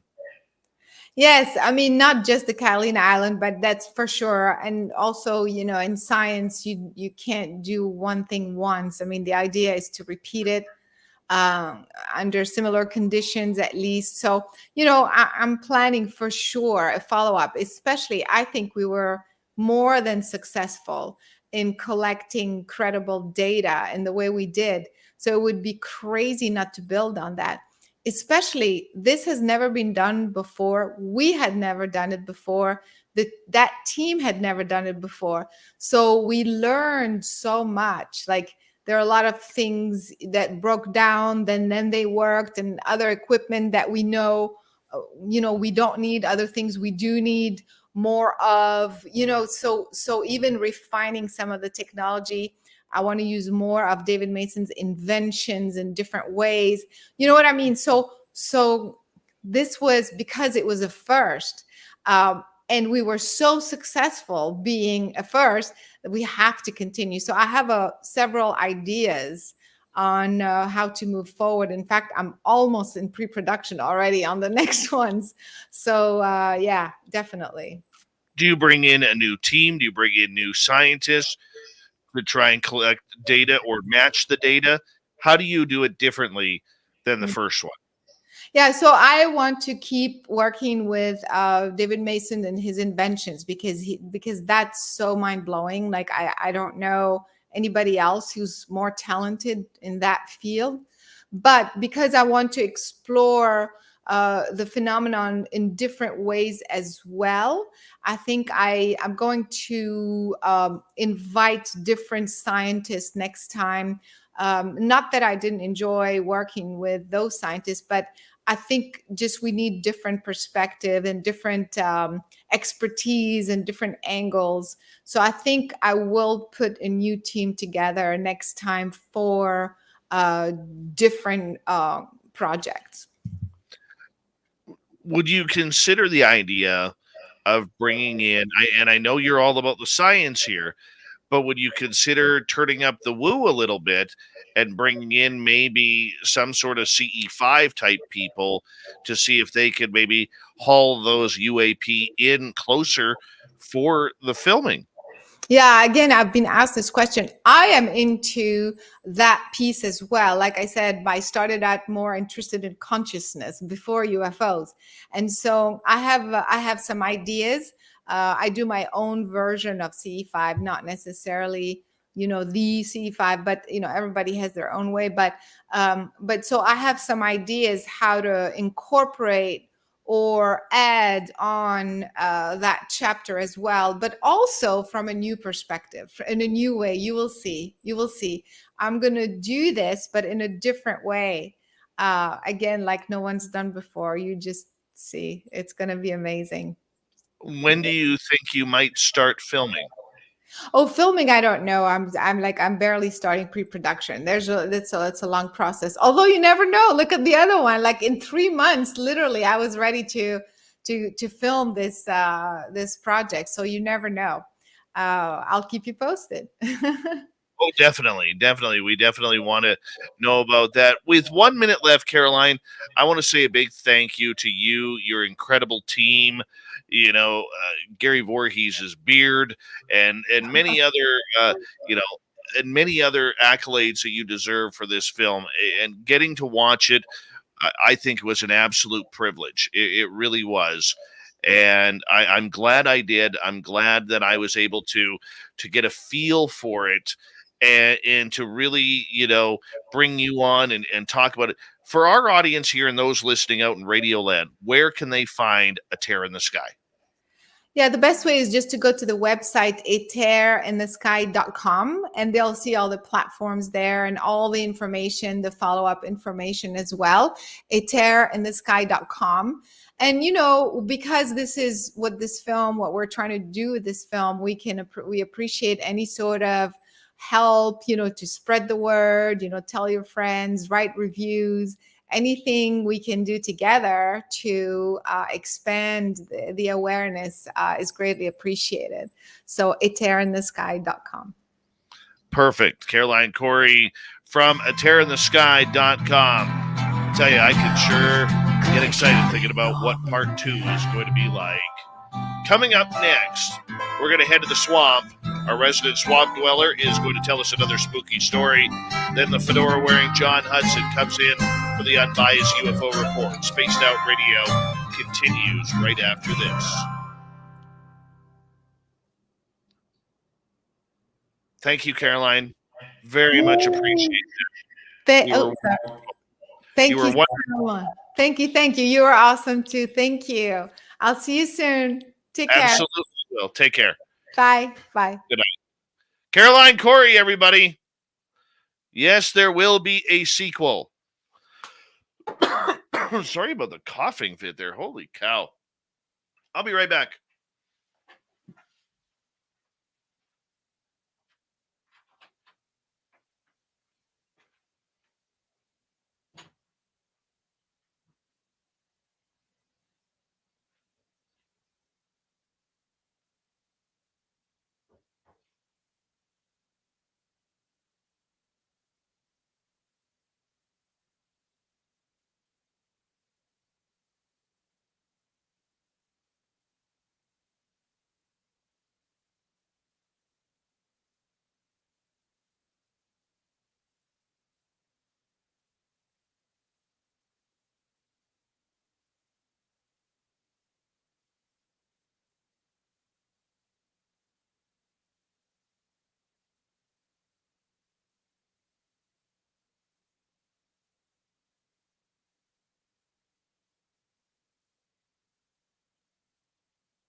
All right.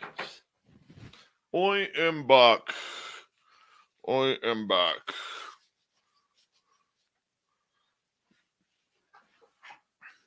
Hey, it's the scowling Greg O'Brien. Knight Rider, how you doing?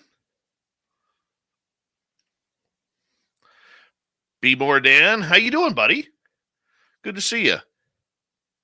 He was in Vegas, hanging out with us. He'll be back next year.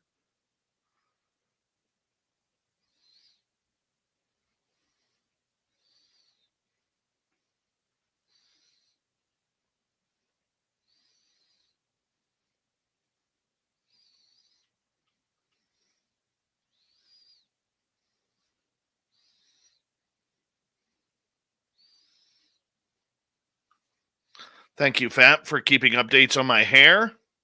Appreciate that. I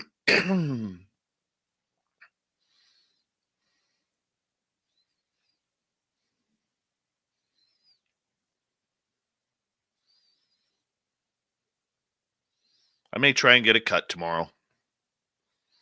I think it's time.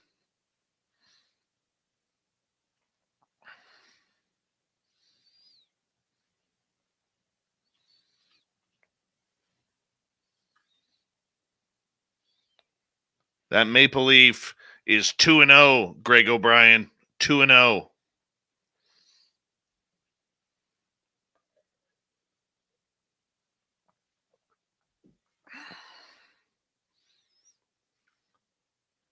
Noodles, we love you around here. Thank you to Steven, Big Dog, and Cherokee Cloud for the amazing super chats. Very much appreciated. Thank you to everybody who's done some shopping at our SOR store, and all the veterans out there tuning on in. We love you. You always have a safe home here in our chat room. Here we go with hour number 3.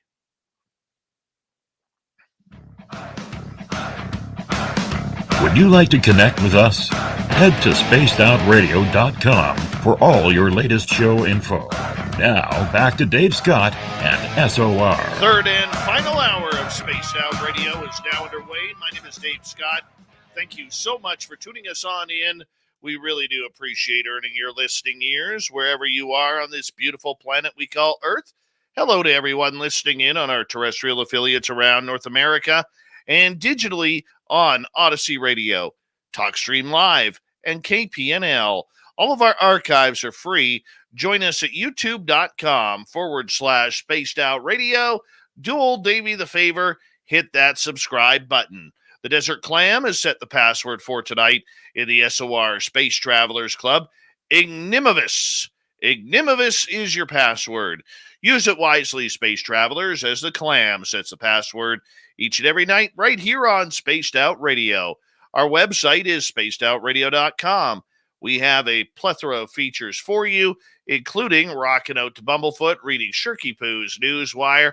Check out our swag as well. Follow us on Twitter at Spaced Out Radio, Instagram at Spaced Out Radio Show, and on TikTok at Spaced Out Radio. It is time once again where we head to the swamp. Our resident swamp dweller takes us on another journey into the spookiness of Swamp Dweller. Hi, Spaced Out Radio listeners. This is Swamp Dweller. It's time for your nightly dose of spookiness on the show. If you have an interesting encounter or a spooky story that you would like to share, be sure to submit them in at swampdweller.net. You can also find our YouTube channel at youtube.com/swampdwellerreads. Now, let's chill out, relax, and together, let's enter the swamp.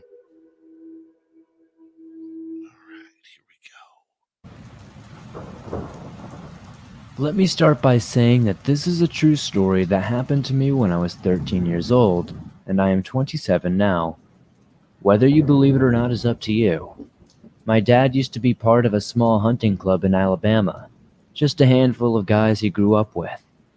Once a year, we would drive to a small town of Elba to camp for a few days and go hunting. The club owned a few different areas of land around the city, and club members could go tracking there. One of these pieces of land was nicknamed the cemetery because it had an old cemetery on it. There was nothing really creepy about the cemetery. It was just old. It was in the woods and the graves were of an enslaver and his slaves. Now, in this area of land nicknamed the cemetery, there are 5 or 6 green fields, a cleared out piece with no trees, grass, and a buck hut to hunt in. A buck hut is a treehouse you sit in and wait for deer to walk out onto a green field. This evening, we were going to hunt on Greenfield 1. The plot is directly behind the old cemetery. The evening started normal enough, and my dad parked the truck and we walked down the trail to the buck hut. We climbed up and started to wait and watch the woods.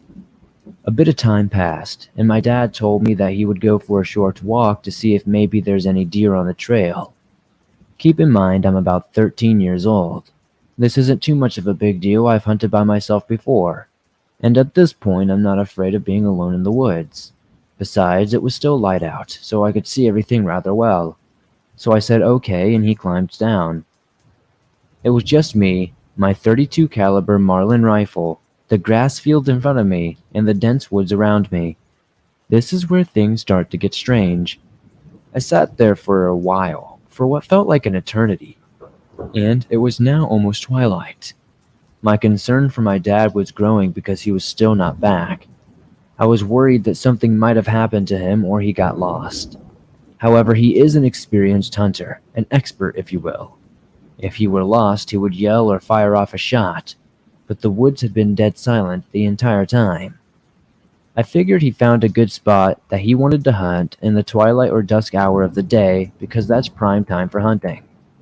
So I focused on the grass field in front of me, just watching, listening, and waiting for a deer to walk out of the field as the light of the day began to fade. Just then, across the field I saw and heard some brush moving and breaking. The thought did cross my mind that it could be my dad, and I highly doubted it though. There was no way it could be him. This thing sounded incredibly heavy, and that would be incredibly dangerous and stupid. I raised my rifle and pulled back the hammer. I aimed it at the moving brush, and patiently waited for what I hoped was a deer to walk out. Then a girl floated out of the woods onto the grassy field. She was transparent white with a long flowing dress and long white hair. She sailed from one side of the field to the other and disappeared back into the woods. I watched her for a solid minute or two. I could not believe my eyes, and I was petrified. Now, I wanted my dad back instantly. A short time had gone by, and it was now pitch black out here, and I was still all alone. My concern for my dad turned into a panic, but I was too afraid to yell or look for him in the pitch black woods where I had just seen a ghost. I sat there for hours, terrified all alone in the darkness. Thankfully, he finally returned. He acted as if he hadn't been gone for long at all. I asked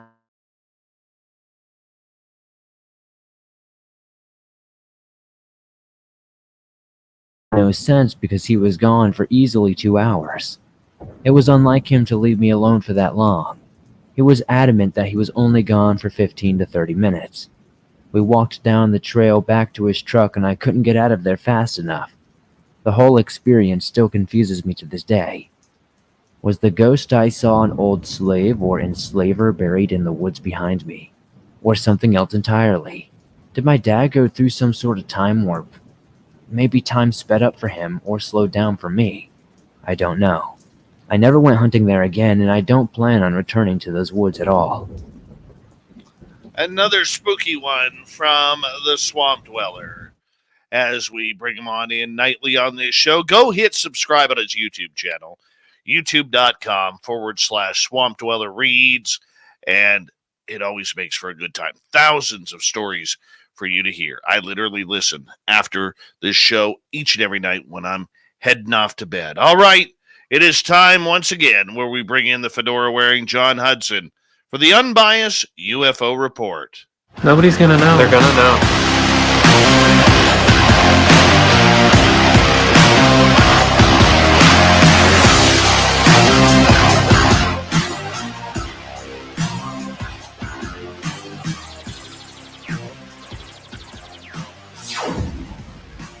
All right, the fedora-wearing one. How you been doing, buddy?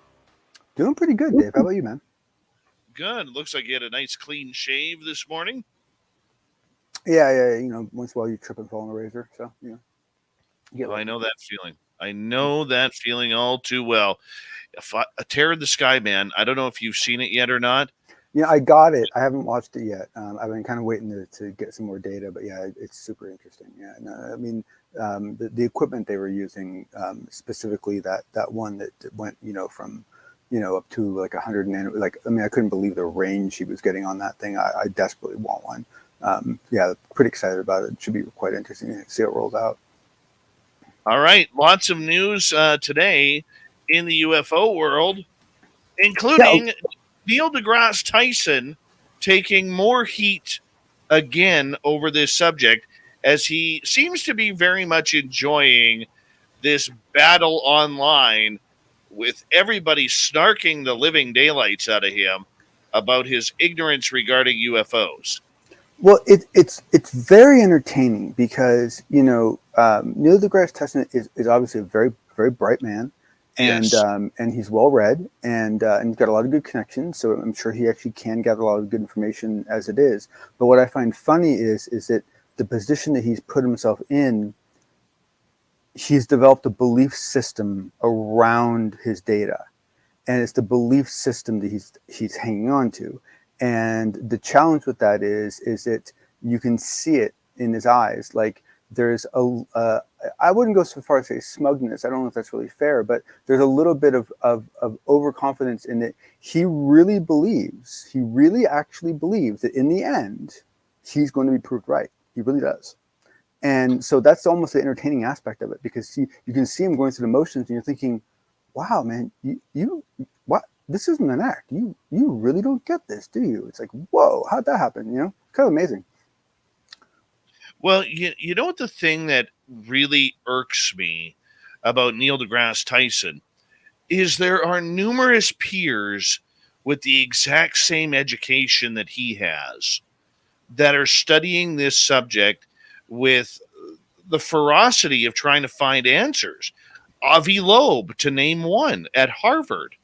Okay. And yet deGrasse Tyson seems to not want to have those conversations with his peers to say, look at the data, look at the evidence. There's something here. And our job as scientists is to conduct science, not opinion, science. So it shouldn't matter what he believes. Yeah, I know it shouldn't. And to be very honest with you, like I'm not really familiar with his day-to-day life. I don't know how much experimental science he's actually involved in it anymore.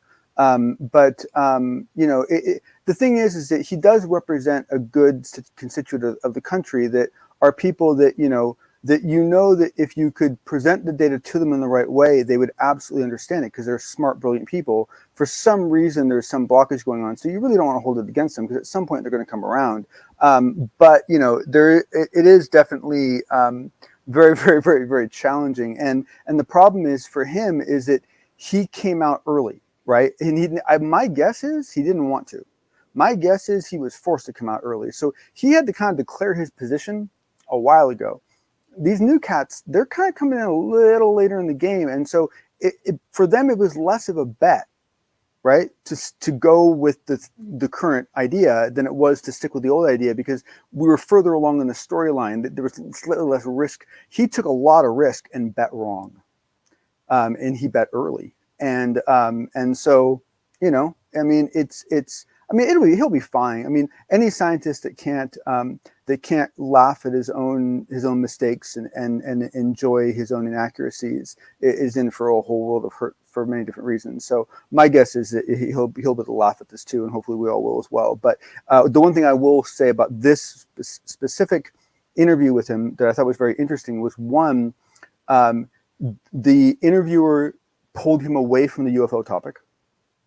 The UFO topic was brought up first, and he pulled him away and pulled him into discussions about the multiverse and about one other topic as well, which I thought was interesting. The interviewer, one, wanted the UFO topic first, and two, gave it equal billing to these two other topics that are honestly kind of in the whole wheelhouse. But I was kind of surprised. So it almost seemed like he was trying to keep Neil deGrasse Tyson from saying too much. In a way, maybe I'm totally speculating there. But what I will say is, in that discussion, that small thing that Neil deGrasse Tyson had, he was much more. There was a new humility there, and there was a new carefulness there, and it was the first time I've gotten a glint from him that he might need to start hedging his bets. I think he might be finally getting that message, because this seems a little less aggressive. Him and Bill Nye, the useless science guy, I refuse to give them any credit on this, on hedging their bets just yet. I know you're an optimist. I'm not trying to be a pessimist here, but I mean, these guys literally have torn up this entire subject and laughed at it, and laughed at the position, and laughed at the government, laughed at people who've had experiences, laughed at everything. due to their own ego and ignorance. And the sad part about it is, you talk to somebody as brilliant as Dr. Bob McGuire, aka Science Bob around here, who has a similar type educational background, and you look at what he states, which is our job as scientists, not my job because I'm not a scientist, but quoting him, our job as scientists is to keep the door open. You know, there is no closing. It is to look for anomalies, then try to predict them, and then demonstrate new knowledge. I mean, it's like, it's all about the curiosity. It's all about the weird. It's all about the, wait, why did that happen? Right? I mean, if we don't need science to explain the simple stuff, right? I mean, come on, right? So, I mean, it's, but look, I mean, the thing is that in someone in his position, with his background, I honestly, I really, as much as I would like to, I really cannot honestly say if I grew up the same way he did that I would be taking a different position than him right now. He lives in a beautiful, comfy, beautiful world of 20th century science, and it's a nice place to live. Well, I understand that, and I can appreciate that, but you know what? He's also, with his popularity, taking science and scientists, future scientists, down a very dangerous road where opinion means more than the scientific data. Yes. However, we do have an interesting situation here where his second career choice might end up biting him, because he's not just a scientist anymore. He's also a TV personality, right? And the thing is that once you get into the TV side of things, there is a capitalistic nature to how things are handled. And if we start getting younger, more charismatic, maybe even slightly brighter, with a kind of a cute English accent type physicist to come out and start saying stuff, you might see a big pivot away from Neil deGrasse Tyson, and that might hit his pocketbook. And that is where you might start to see some change. All right. Well, I've been losing my voice today. I apologize. John, I want to just wrap it up by saying this. To me, it's disappointing. It's disappointing. I agree. And I've talked to a lot of scientists behind the scenes, okay? Members of the SCU, members of, even day-to-day scientists who are in our chat room, okay? Joe Mugg's a scientist. Uncle Dale and his Power Stash are both scientists, okay? We have a number of scientific people who listen to this show because they have an interest in it. And we have a number of people who have been on this show and that I have talked to behind the scenes regarding this subject, and they're taking it very, very real. Very real. And I just think it's a dangerous precedent with the pull that deGrasse Tyson has to be as naive on this subject as possible. And, and it's the same thing when we talk about the Bigfoot world or the paranormal world. When you're conducting opinion, you're not conducting science, and you're not solving anything. And a scientist's job is to solve these awesome mysteries that are out there. And even if you don't solve them, you look into them because the possibilities are endless. All right, let's move on to topic number 2. I don't know if you had a chance to look into this today or not, but apparently I got a message from, I think I can say his name, Tom Whitmore from MUFON, that apparently the Two of the Stars Academy are back in the news looking for funding. Did you get a chance to check this out? Oh, that's actually, I don't mean to rain on your parade, but that's actually, that happened a couple weeks ago, I think it was. I got the notification because I was one of the fools that bought into the first group. So they're trying to raise more money now as just arts, not science anymore. How do you feel about this? Basically, for me, it's weird. I thought I talked about this. So for me, it all has to do with the strike price. That's all that matters, right? And unless you've ever lived in this world, it's the strike price is basically what you have personally set the stock value to be at, because it's not publicly traded. So you get to kind of make it up, kind of, not really. There are some rules, not many. And so essentially that strike price is what's important. Now, each time a startup goes for a new round of funding, you should see that their valuation should jump dramatically. I mean, it should kind of double, right? And with that doubling, you should see the stock go up, right? The asking price, right? The fact that we did not see TTSA's strike price go up in the first two stock offerings, if this one is at the same price as those first two, what it shows is they're documenting they've added no value in the entire time they've been in business. Well, I'm going to read what their press release said today, because Carrie DeLong actually got off her ass and did something for a press release. So God bless her for actually doing her job and getting paid six figures for it. Encinitas, California, May 25th, 2022. Investor momentum is building for To the Stars Inc.'s Reg A crowdfunding campaign, fueled by a recent uptick in global attention to videos of official military footage depicting encounters with unidentified aerial phenomena given to the Stars and highlighted in last week's government hearings. Founded in 2017 by platinum-selling musician Tom DeLonge from Blink-182 and Angels and Airwaves, former CIA officer Jim Semivan, and physicist Dr. Hal Puthoff, she forgot a period after the DR and a comma after physicist, PR person. To the Stars is raising up to $30 million for the globally diversified media and entertainment company to support its collaboration between academia, industry, and pop culture to advance society's imagination, curiosity, and understanding of scientific phenomena and other mysteries of the universe. Proceeds will support future To the Stars entertainment initiatives, since Tom's out of debt from the first crowdfunding, and including content across music, TV, films, books, and merchandise through its wholly owned subsidiary To the Stars Media, Inc.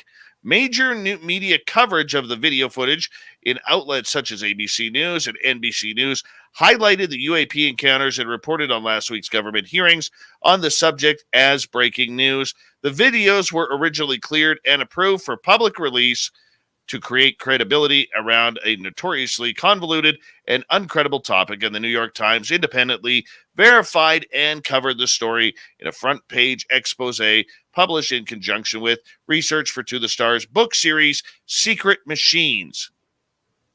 It wasn't in conjunction with Secret Machines. Oh, the arrogance of this is just unflappable. Unflappable. This is your guy here, your hero, John. My hero? Dave, what makes you think I have heroes? Don't get me wrong. I would love to go skate with the dude. I think he'd be a lot of fun for an afternoon. But the thing is that 30 million. Okay, so, when you're doing this, you're basically what you're calculating is you're calculating what your monthly burn rate is. And then you're figuring out how long it is you think it's going to be before you either break even or you have to go out and ask for more money, right? And typically they don't want that to be too long. They also don't want that to be too short. So they want to have some control over how close you are tied to the purse strings. So the investors will basically want to know what your burn rate is and they'll kind of calculate that into it and so forth. And so what I'm wondering, because it doesn't sound like they say it anywhere, maybe I can find out, is what is their burn rate and how long do they expect that 30 million to last? And do they expect that 30 million to get them to profitability? Or do they expect to have to go back and ask for more after that 30 million's out? They should be declaring that in their paperwork. And that would be interesting to see. Because the other thing I want to know is that 30 million now added on to the existing value that was gained through raising money in the company, or did they wipe out the previous and this is new? Oh, I think this is brand new. I think it's another cash grab that's going nowhere for stockholders. Look at the press release. Couldn't even put a period after doctor. Spaced Out Radio's Unbiased UFO Report. John Hudson continues right after this.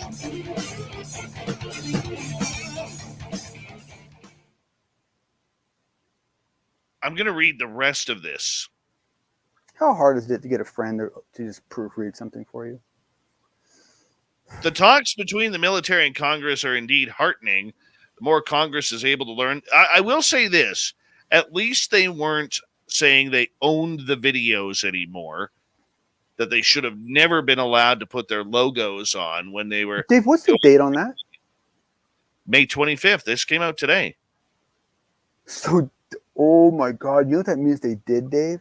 They actually did this offering a while ago, and they're basically trying to redo it as new to jump on the momentum of the hearing. Oh, yeah. That's brilliant. I miss doing startups. Stars has forged relationships with experts at the highest levels of government, academia, and science who have firsthand publicly available knowledge and unreleased government report. The company's scientific advisory board is comprised of individuals from prestigious government agencies and academic institutions who lend vast knowledge and experience in support of its mission to offer informed storytelling where the line between science and science fiction is often blurred. Our long-standing entertainment skill set fuses pop culture and communications expertise to craft the international narrative around the videos for years to come. We have eyewitness accounts and anecdotes from best-in-class trained observers like military fighter pilots who felt comfortable bringing their story to us because they trusted us to handle it with care, said DeLong. The future holds exciting opportunities, and we're fascinated with the unexplained. I can't wait for investors to join me as we experience more fun adventures and change the way we view the world, said DeLong. Now, it should be noted that what he actually has skills in is the artistic media side of the house. And so, believe it or not, this may actually be a wiser investment than the other ones were, because this is something that they could actually do by themselves, because they've been doing it. So, you mean they can at least publish books. We've seen them do it. And the rumor is they made a movie, so that's at least one movie in the can, right? And so, hey, they're a movie studio, right? DreamWorks 2.0. Class A common stock at US dollars $5. Which reminds me. Oh yeah. Here we go. It didn't go up. No, it ain't going up. If you want to learn how to waste money on the stock market real quick, send your money to the Stars Media. Well, but the thing is, though, Dave, is that realistically, like I said, before, especially knowing what we know now, you could argue it wasn't so much a smart move. But the thing is that there is a very, very good chance that TTSA will actually make a lot of money making movies and books. And if they do make a lot of money making movies and books, then that stock actually could be worth something. So it's kind of crazy. But of the 3 times they've asked for investment, this is the one time I think you could actually evaluate it as somewhat, logical, because it is something they can do. They've been doing for a couple of years. They've demonstrated it. There's a little risk there. In my stocks today, I made a total of 1 cent. I have 2 stocks. I'm just getting into the stock game. My one stock went up by 2 cents. Buy low, sell high. And my other stock went down by 1. So I made 1 penny today. I'm in the black, people. I'm positive. I'm investment positive right now by 1 penny. Yeah. Take that. I'm moving on up. Nice. I made a penny today. What the hell is with all these porno things? Seriously. You're coming up in the world, man. Porno. Report. Coming up in the world. Hey, okay, Dave, I'm probably going to offend some people by asking this, but I'm just going to ask. What's Canada's stock market like? Much like the American stock market? No, but what I'm saying is is any of your market attached to any of our market, like some countries do, or is it? Oh yeah. Everything's attached to your market. Okay, hold on. We got 10 seconds here.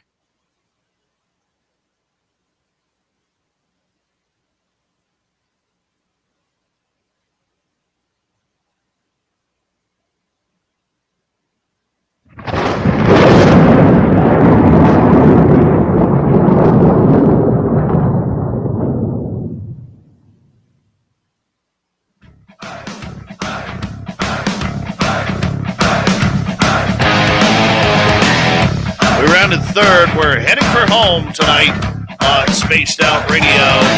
My name is Dave Scott. Thank you so much for taking the time to join us. We really do appreciate it.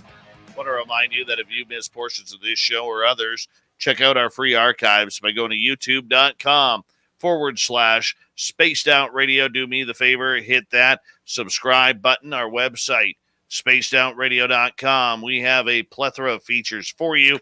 Rock out to Bumblefoot, read Shirky Poo's Newswire, check out our swag as well. Follow us on Twitter at Spaced Out Radio, Instagram at Spaced Out Radio Show, and on TikTok at Spaced Out Radio. We continue on with the Unbiased UFO Report. Our big man, John Hudson, is on the ball. Yes, he does have his fedora on. John, how you doing? Doing good, sir. Doing good. All right. Yeah, don't invest in the stars. Just going to pull Be that careful. out, right? Be careful. Consult your own stock advisors. Make your own financial investments. Space Radio makes no contributions or advisements of financial institutions. Yeah, be careful. I realize that. But if you have a stock advisor that recommends this stock and this portfolio, I highly recommend you find another one that wears a vest. They always seem to wear vests. Why do stock market people always wear a vest? If they're bulletproof, it's for their safety. Maybe. All right, let's move on here, my friend. Should be. As we continue with the Unbiased UFO Report. And, let's see here. Gallagher smashes the watermelon, and Steve Bassett makes sense. Yeah. Now, this is a rarity in the UFO world where Steve Bassett is making sense. I know. Yeah. So, yeah. Well, so we'll get. Yeah. First off, explain who Steve Bassett is. Oh, so Steve Bassett. So Steve Bassett, someone everyone should research, because Steve Bassett is he is the original self-proclaimed lobbyist for our world, essentially, and he saw success and failure in all over the place. But he's done a lot of really good stuff. Was very, very involved in that first mock congressional hearing with the nukes and so forth, and he has a magnificent collection of data that he shares out. He's a good guy. The challenge is that he has been a real cheerleader for a long time, and so if you've been hearing him get really excited for a long time, it starts to kind of get frustrating, because he seems to always get excited and then he's always excited. And this time he was actually more grounded and more pragmatic, and actually said something that I don't know if he realized how intelligent it was, but I got to read the quote. He said, what he's referring to is what he believes the government is going to have to do to get themselves out of the situation they put themselves into. And he said, they will have to lie their way out of a much bigger lie. And I'm okay with this. Why are you okay with this? No. That was Stephen's quote. That was okay. That was part of his quote. That was part of his quote. So, but the thing is it Stephen Bassett has been around for a long time. He understands how this works. He understands the nuances of it. And so what he's saying there is actually, that was like his inside voice talking when it's not supposed to, right? Being really, really honest. And he's right. I mean, that's the thing that's really funny, is he's right. Is essentially they're going to have to come up with something that is a little bit less of a lie, hopefully a lot less of a lie, but it's still going to be some sort of a lie because they have to cover up all the previous lies. So, and if you're not okay with that, then you haven't really ever worked in government before. So there's some real pragmatism to it. It's Well, funny. I don't know. Well, This is what Steve Bassett has dreamed of. I know. And the thing is you can hear it. I mean, and you can go back and listen to him before, and you can hear it then too. And I all I can say is that I hope he lives for a long time and sees as much of it as he can. Because if anyone deserves to see it, it's Bassett, without a doubt. That guy has bled on more books than anyone I've ever met. It's amazing. He's a trooper. All right, finally tonight. Gallagher. Finally. Okay, what's the Gallagher part? So the problem with Gallagher is, Gallagher, for people aren't aware, he was the one that asked about the Wilson document, right? Well, right. I guess today or yesterday, he came out and kind of backpedaled that a bit and basically tried to claim that, I just brought up the Wilson document to get it out of the way.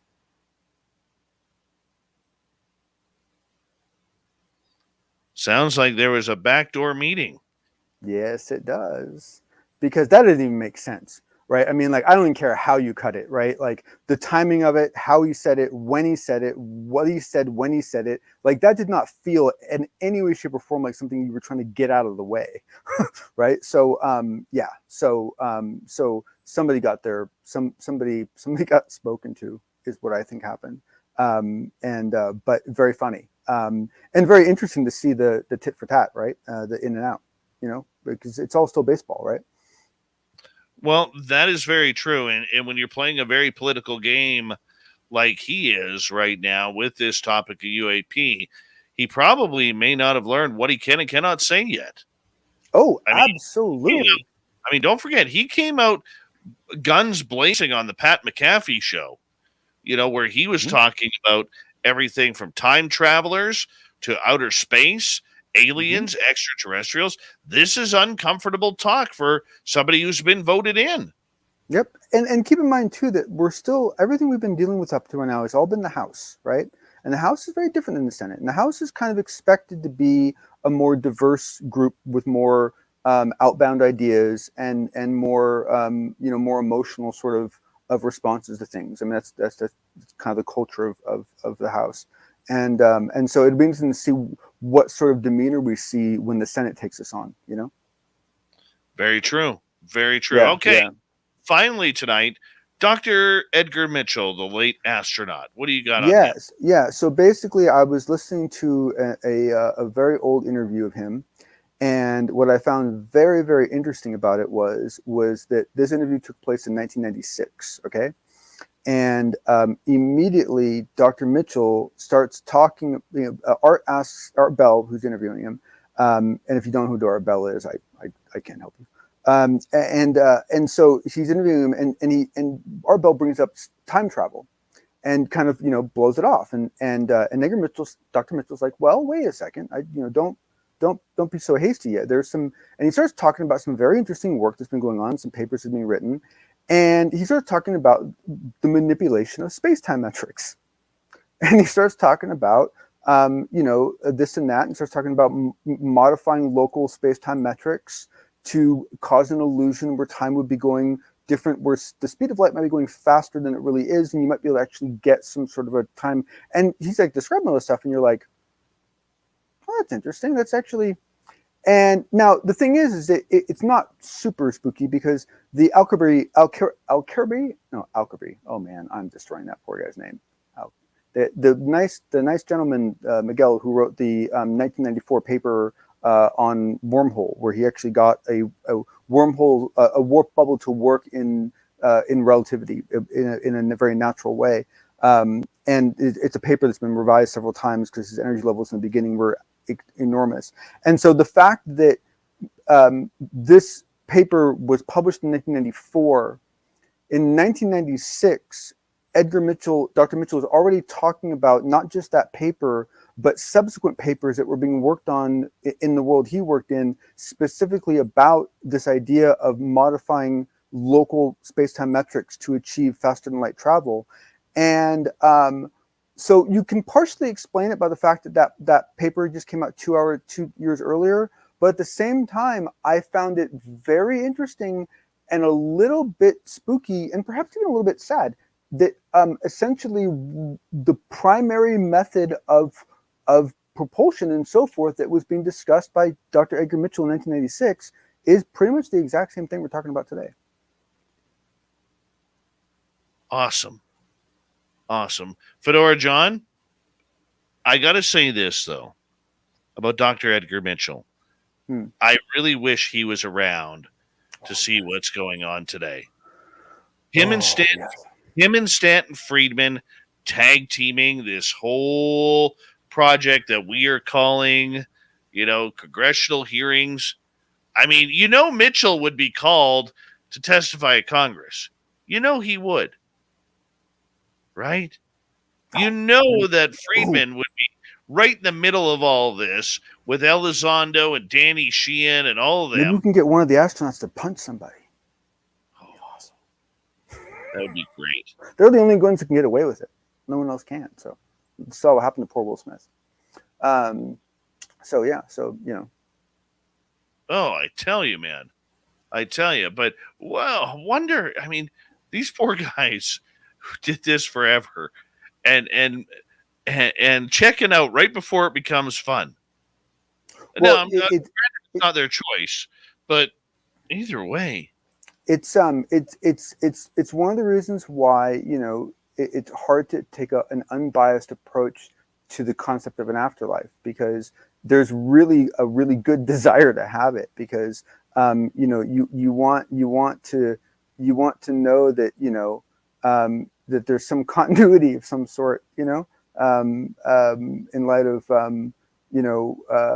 what you're experiencing and what's evolving and so forth. So it does. I can't. The thing is that so you really hope that these people, whatever they've become afterwards, they have some awareness, and my hope is always that everyone gets all their answers that they want to get after they exit, whether they're real answers or not.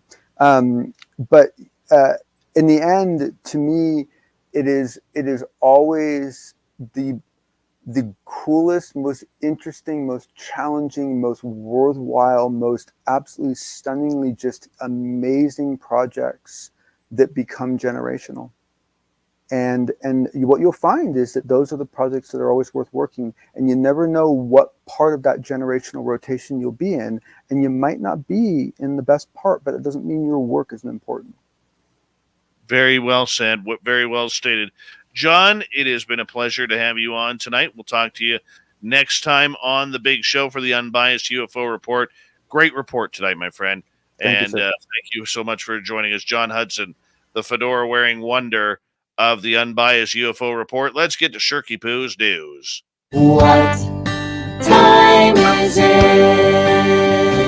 It's time for Shirky Poo's news! Yes, there's no better intro to any news network on the planet besides Shirky Poo's news. So let's get right to it here. All right, we're going to start off, I believe, in Australia here. Yeah, Adelaide, Australia. A club for pagans, witches, and Satanists says its affiliation with the Adelaide University Union has been rejected because of a complaint its members may summon the devil onto campus. Even if we did want to summon Satan, it's not against university or union policy to do so, so it is still not really grounds to reject us, Adelaide University Occult Club President Ashley Towner said. The Adelaide University Occult Club was formed in late 2020 and provisionally registered with the Adelaide University Union in early 21. But earlier this month, an application for full registration was not approved. The club is now planning to appeal the decision of the AUU Club's committee to the union's board. However, the same conservative progress faction controls both bodies. Registration opens up for funding for clubs, as well as access to space and equipment at the university. The club is now unaffiliated and unable to meet on university grounds. Well, that's just terrible. How can you not let them hail Satan on university grounds? Beelzebub is not going to be in action putting a devil aside for me at the Adelaide University. And what are the witches and the other guys doing, hanging out with them Satanists? Come on. Have your own club. Instead of trying to summon the devil. Holy cow. Like we don't have enough troubles going on in the world without Satan coming down and screwing things up or coming up wherever he is, whatever direction. Oh, well. An Airbnb host was caught offering a rather uncomfortable and unusual looking night's sleep in a tent for almost 60 pounds over the UK a night. This idiot was charging 60 pounds a night to sleep in a tent, and people who booked there are now outraged. Of course, we all know that Airbnb is known for its quirky and often unconventional choices of accommodation. Excuse me. Been losing my voice tonight. But generally, we trust the holiday rental company for an affordable yet comfy night's sleep. But one listing has completely baffled social media this week after an Airbnb lister expected holiday goers to fork out a hefty sum to sleep in a tent that's not even straightened out, and it's a pop-up tent in their back garden on concrete. Yep.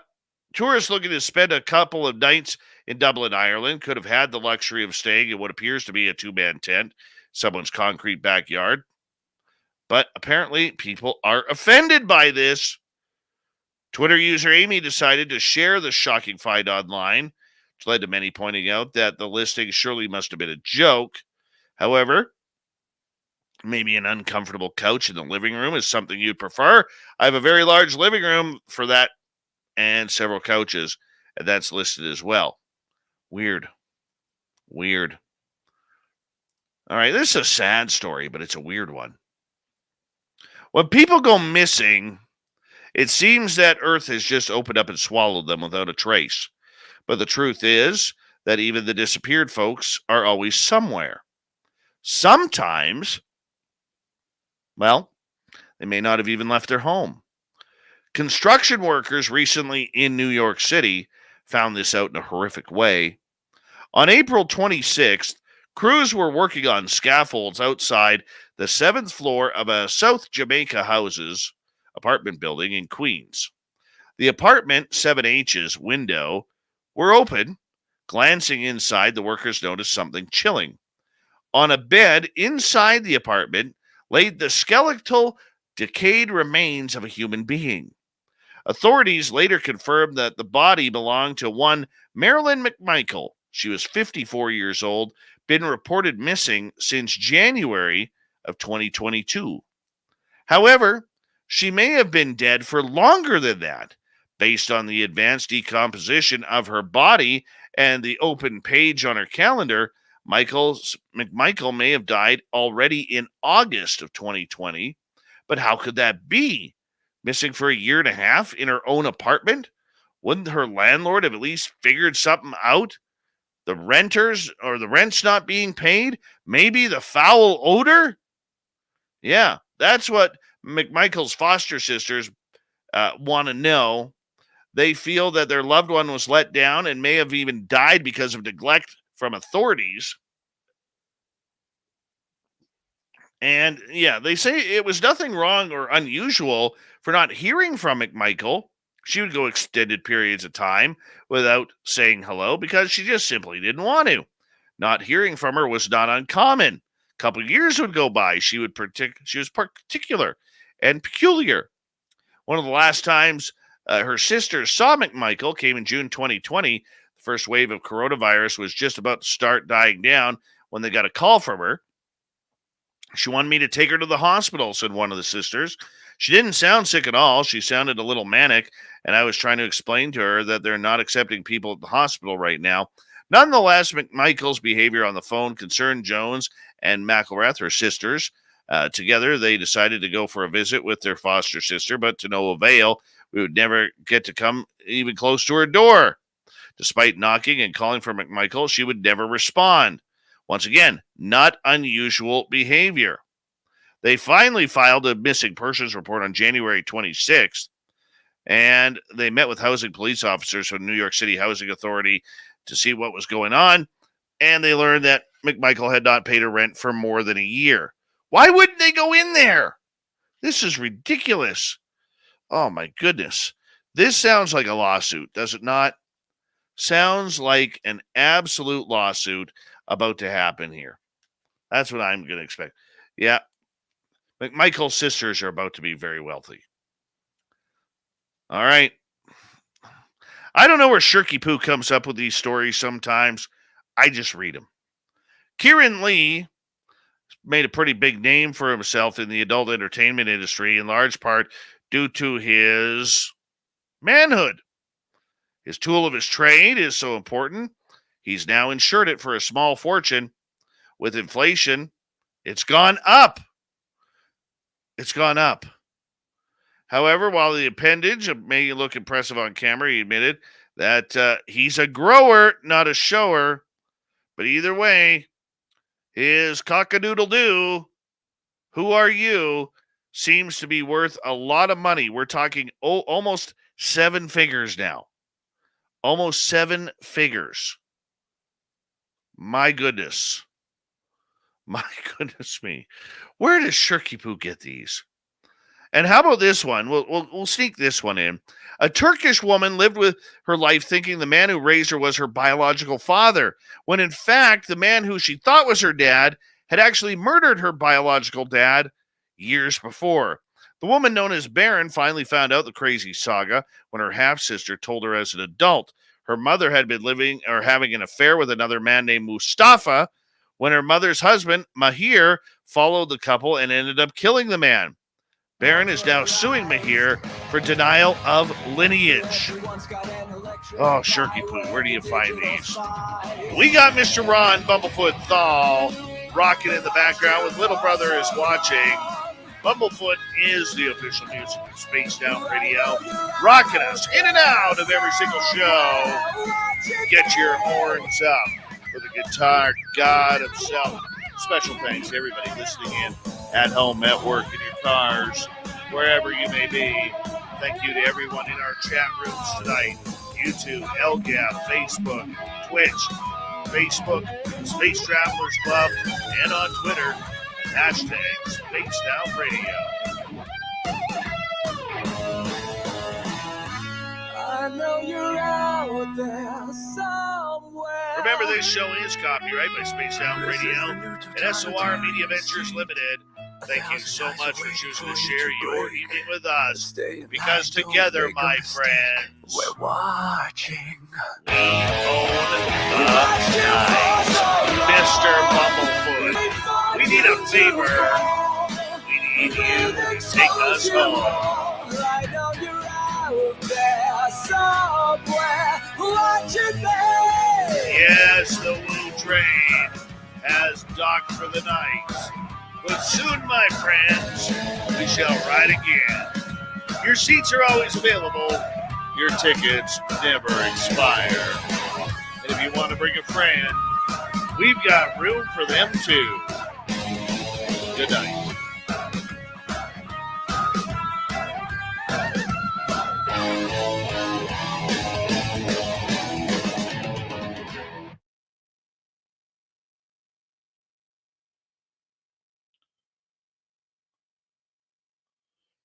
All right. Good stuff right there, people. We did it right tonight. Really, really did it right.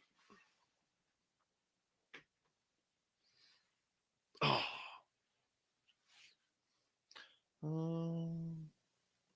Yeah, that's okay. That's okay. Do that, close that, restart this. That, close that, move that over here, and close that one off there too. And we're good to go. Yeah, we are. Come on.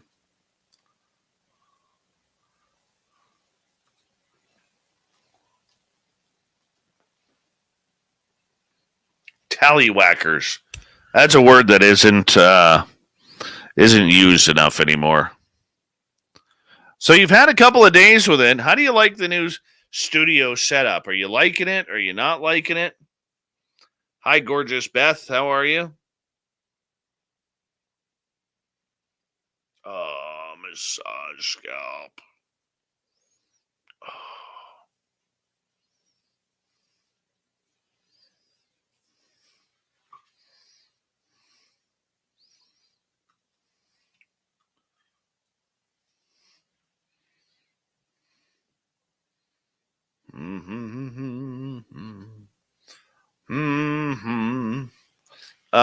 Nothing's ever permanent with me there, Christine. Like an hour and a half ago, I was talking about cutting my hair tomorrow. Now I'm not cutting it.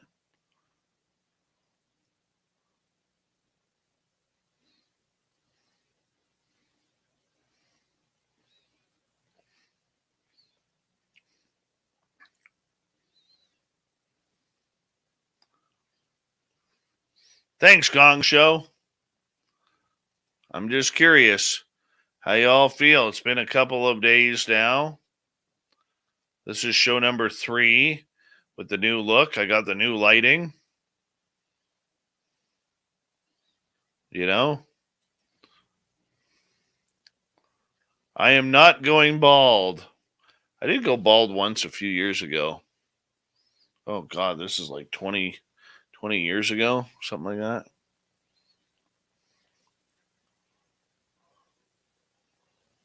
So I always go back to the OG one.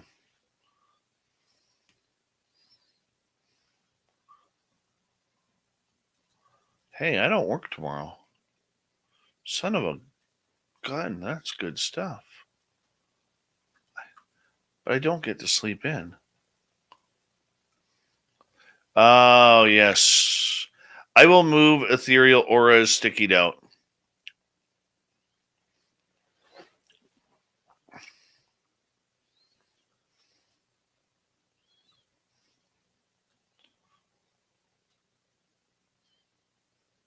Yeah, the on-air sign is that's from this light, right? Nope, it's from this light. Where is it here? It's this light right here. See? It's my halo. Can you see a halo? Halo, halo, halo. I just came to say halo.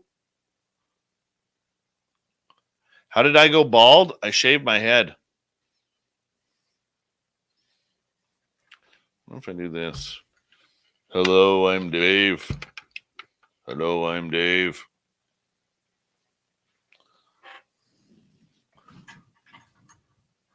Maybe if I lower this.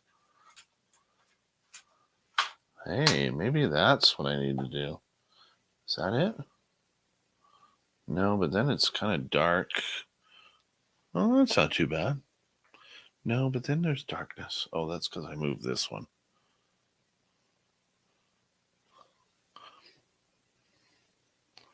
Still looks like I got big bags under my eyes. Or is it better up there? I guess it is better up there. Sorry, I'm still trying to figure out the whole light thing here.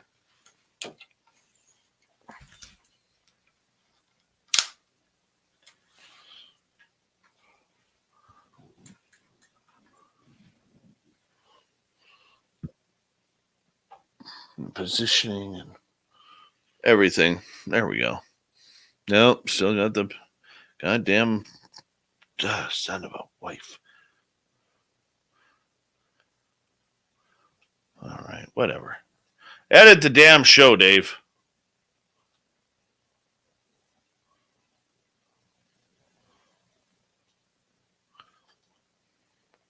Hello, gorgeous Rose Demaray. How are you? Oh, for God's sakes, what is going on here? See, look how low my microphone is now. I gotta fix that.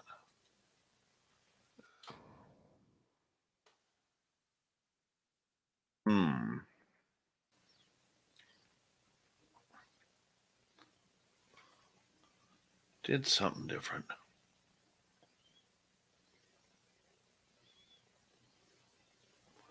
figure it out. I wonder if it's like that. Push that back like that. I don't know.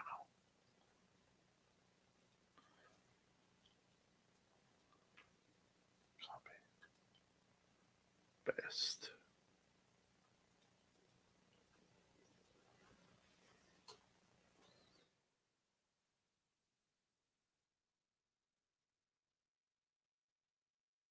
Hello, Dr. Zed Smith. Simon, how are you, buddy?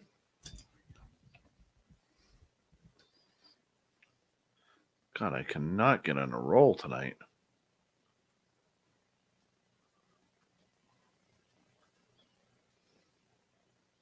Ray, how you doing, man? So, Stu Gerson, who is Shirky Poo? It's Captain Shirk who did the news.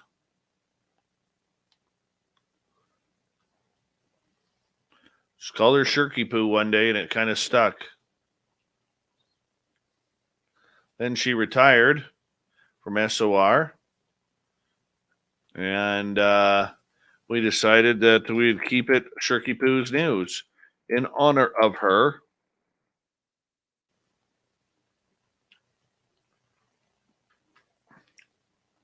Thanks, Robert Garcia. Robert Garcia likes the studio.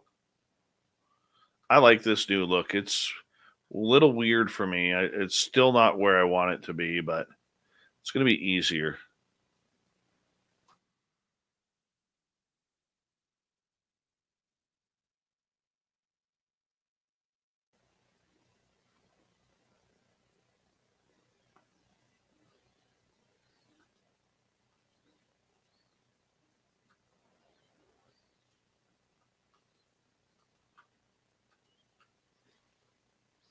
Toss in a pinch of woo. Yeah, where can I put that sign? I wonder. Hold on. Will it work better here? That there. These over here. Does that work better there?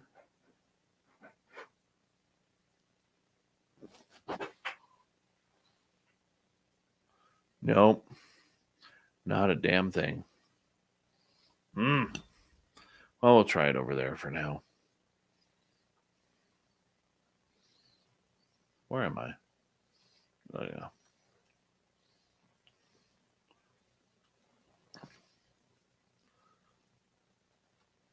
So I'm thinking, I'm just going to spitball here out loud with all you guys. I'm thinking that, Stu, yes, I did rotate the studio 90 degrees. I am thinking of adding a daytime show on Thursdays. And I may bring in guests. I may not. It'll be like an Ask Me Anything type of format. We'll try and bring in some guests that are kind of cool, and we can discuss and debate a little bit more edgier than what we do on the radio side here. There might be a little bit of profanity. There might be a little bit of calling stuff out. Thinking about it. What's your thoughts?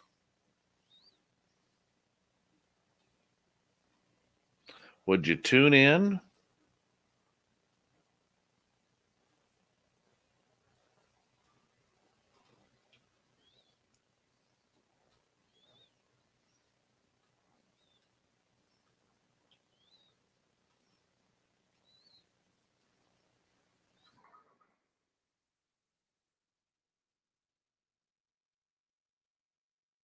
We'd still have the nighttime show that night.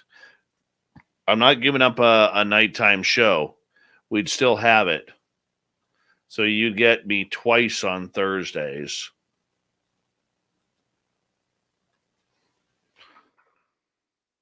If I do it, it's still a few weeks away because I have to plan it properly. Kind of figure out the format because I would want it to be different from what we do in the evening show here. the evening show, due to our radio stations and everything. I may even bring in a co-host, guys. I don't know. Well, Joe, we're not changing the nighttime crowd. We're not changing the time at all. I'm just saying that I might do something on Thursdays as well.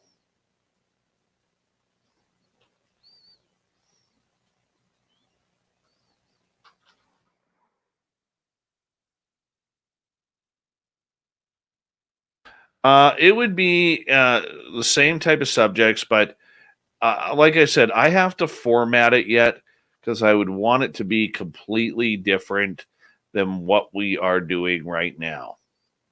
Okay, that would be that's very big for me, is to make it an SOR product without making it sound like SOR nighttime.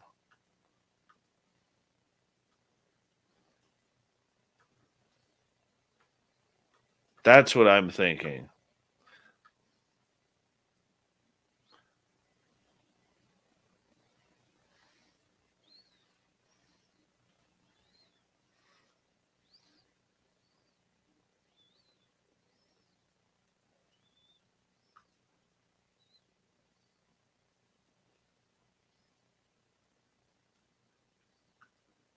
What kind of shows would you guys want to hear?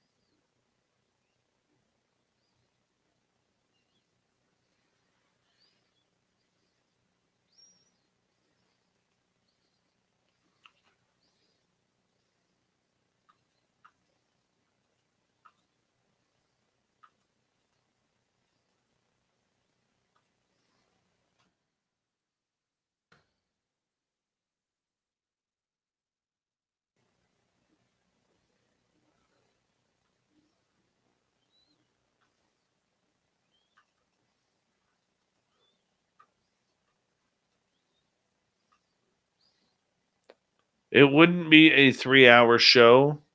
It'd be like an hour, maybe an hour and a half.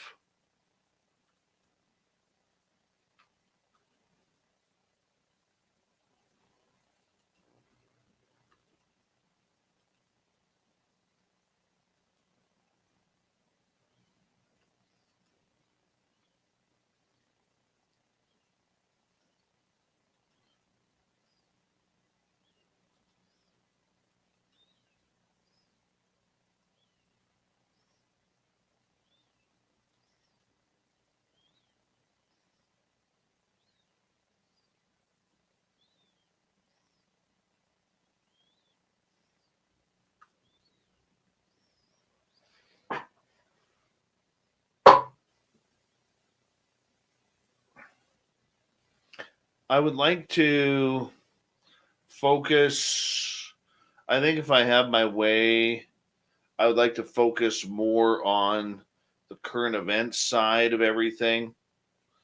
It will be a more, more studious with some fun. With some fun. Um, Fun being like the Shirky Poo's news articles where I could really get into them rather than be on a timeline. Like the penis story tonight, I'd love to get into it. Right?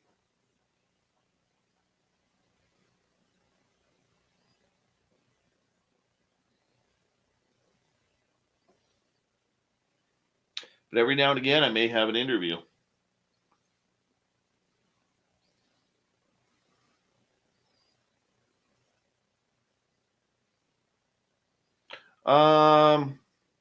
No, it would stay around our topic of discussion, Stu. So it wouldn't be less paranormal stuff. Wouldn't be that at all. Pascal works during the day. He won't come on yet. He's not prepared. I know you're dying for him. Jenny, you have a little crush on Pascal. I know that.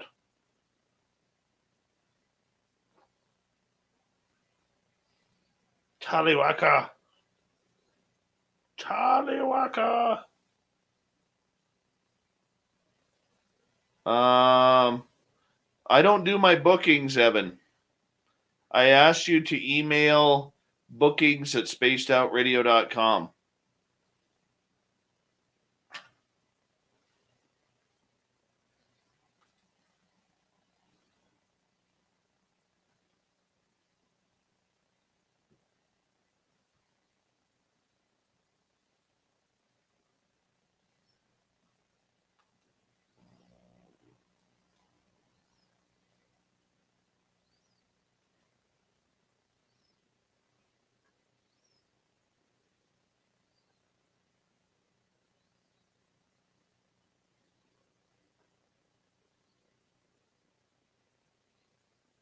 Fabster Grandma Rose would have loved a pair of Dave Scott underwear. She would have. And she would have been like, Fab, where are yours? Be right back, people.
All right.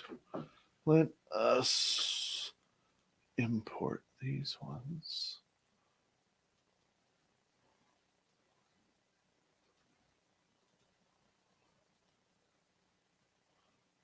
And do this.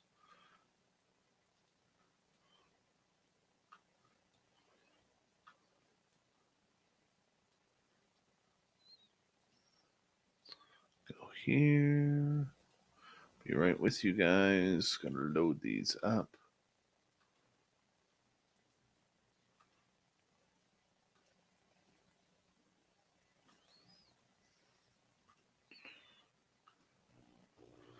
The same here.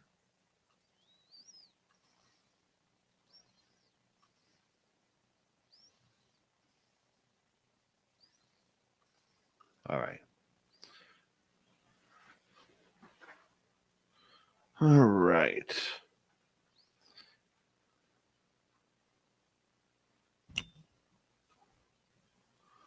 How we all doing? I gotta figure out this sound thing. What did I do wrong? Wonder if I go there, if it's louder. Do I sound louder to you guys? If I do that?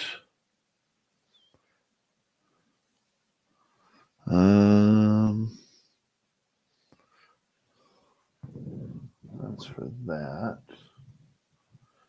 Wonder why.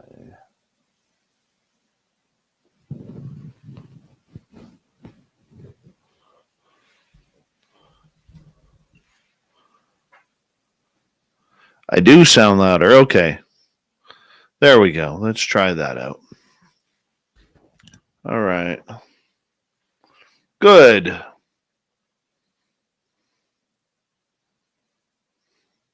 Do I sound clear or do I sound crackly? Testing 1 2, testing 1 2 3 4 5. You let me know.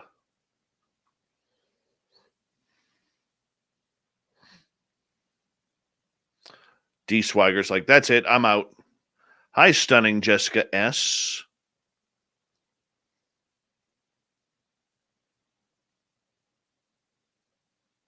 Sound fuzzier. Crackly. Okay, so that's too hot. So I got to bring that back there. That's going to make me a little bit more quiet. But if I do that, if I put my microphone up there,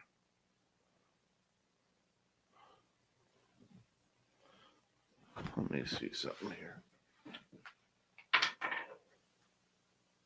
That's channel 3, so that shouldn't make a difference. If I go like that, does that make a difference? Does that sound different?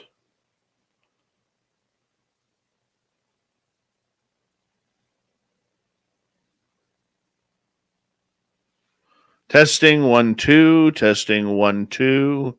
1 2 3 4 5 5 4 3 2 1. 5 4 3 2 1. That's getting annoying. Let's just shut that off.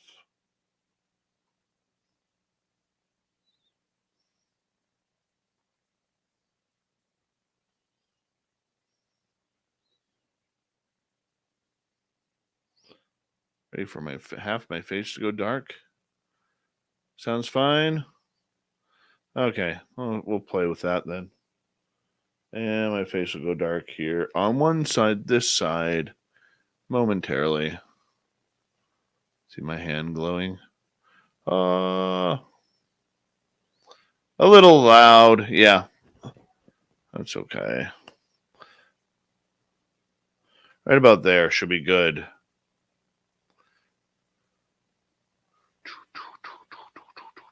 Blurry. Blurry. All right.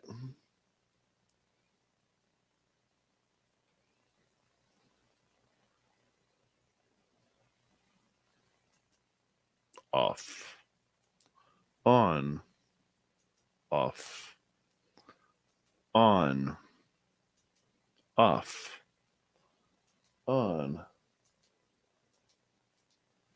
Oh, hold on. What's that color? Oh, that's very natural. It's very bright. It's very blue. There, natural. Oh, maybe that's what we'll go with for tomorrow.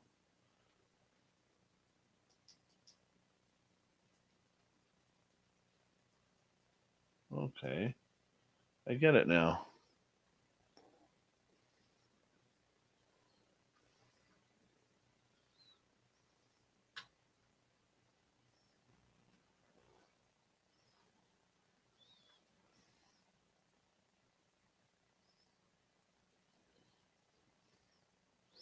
All right, this give me 2 seconds, Joe. In case you missed it last night, I'll show you something a little creepy here from Joe Monk in the chat room. We're trying to figure out what this is. Let me share this with you. Give me 2 seconds, Joe. I just got to upload this.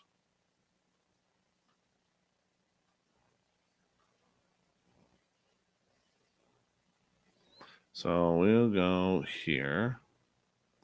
Share screen. We are trying to figure out these eyes right here. So first off, before we even start, there's Lola today. Look how cute she is. She even knows how pretty she is. God, she's gorgeous.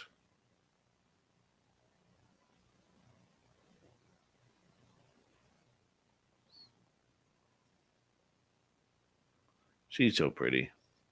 But this is the video. Okay, that's her playing. Where's the video from last night? I think it's right here. Okay, so here's the video from last night. This is Joe, all 6'4" of them. Look at that beautiful hair. There's little Lola. Now, when we get to about, you're going to see Joe move off into this area. And then watch right here.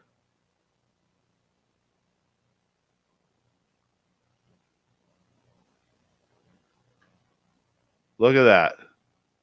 See how the eyes show up?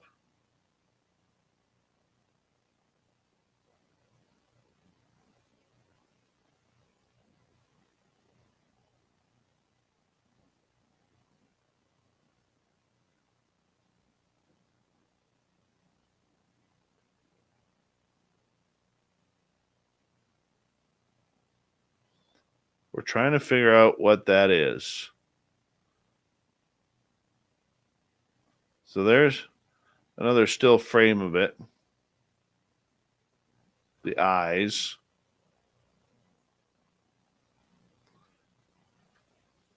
And Joe is standing kind of where the eyes were, and he's 6'4". Like, look at the size of those. Okay, look where Joe is. Look how sexy he is. Wearing his Jesus sandals. No, it wasn't that far, Joe. Definitely wasn't that far.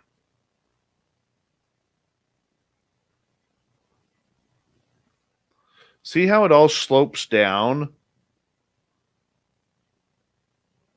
Okay, so I think it's probably around where Joe is right there. No, not there. Right there. And look at the eyes. Or, right, hold on. Where am I here? I gotta find my place here. Right there. So if we, hold on. Let me just, okay, so not there, there, or there. Yeah, there to there. About the same area. There. No. There to there. There. No, that one. There to there. Those are big eyes, dude.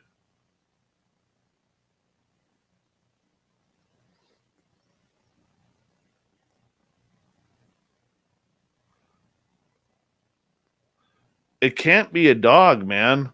Well, it could be a dog, man. Obi Flet, because look here. Okay. Look at the incline of the yard. It's all sloping down where Joe is. So in the original video, Joe is right here. Watch where my mouse is. Joe is right here. The eyes are right kind of in more that area right there. Okay. And look how much of a slope downward that is. Now look at the eyes again. That's in that slope. And on the video, watch how quickly the eyes appear and then disappear. Watch. Here it comes. It's like, hello, and we're gone. Watch that again.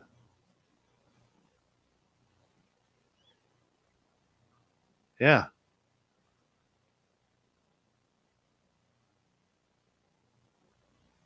The eyes are there for literally, okay, the eyes coming on at 38 and they're gone by 39. They're there for 1 second, those eyes. So once again, there's Joe. Puppy's down here. And there's those eyes. And once again, look at the slope. I don't think that's a bear, Joe. I am more convinced now that that is not a bear or a cat.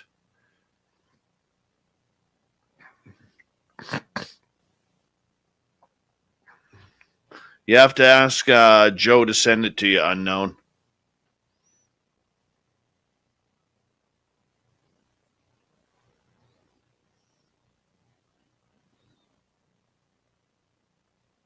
I mean, you look at Joe's 6'4".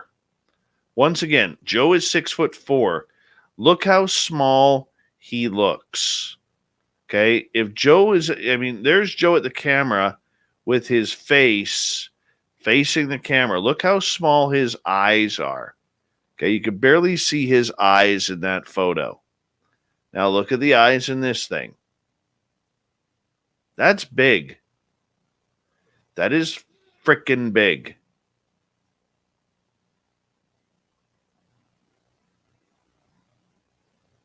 Now that's zoomed in. They're not that big because of the pixelation. Okay. So let's see this video here. Well, that's Joe playing fetch with Lola. Look how cute that Lola is. Look how cute she is. God damn, that's a good-looking dog.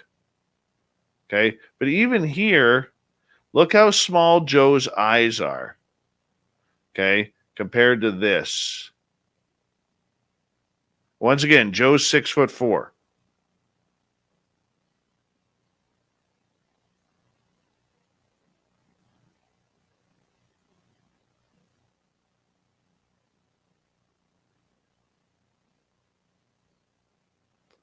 Watch the cage, though, dude. Okay. The camera, this is a security camera, so the camera hasn't moved. So the eyes, let's figure out where the eyes are. There's the water bottle. Now the water bottle holds the gate closed.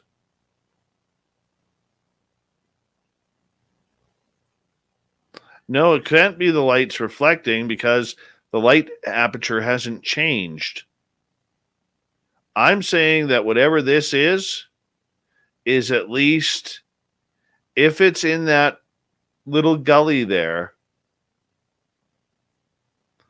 I'm saying that this is at least 7 to 8 feet tall. If it's standing in that gully.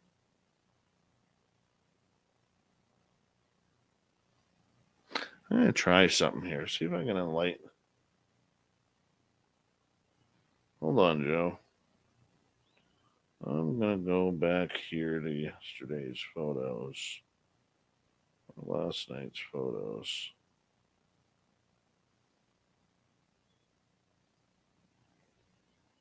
Okay, there it is. There's the photo. Edit the photo. See if we can lighten it up.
No, it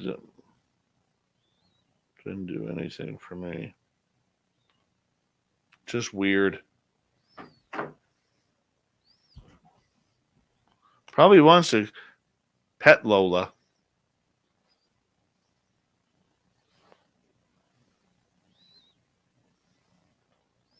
I'm just weirded out by that.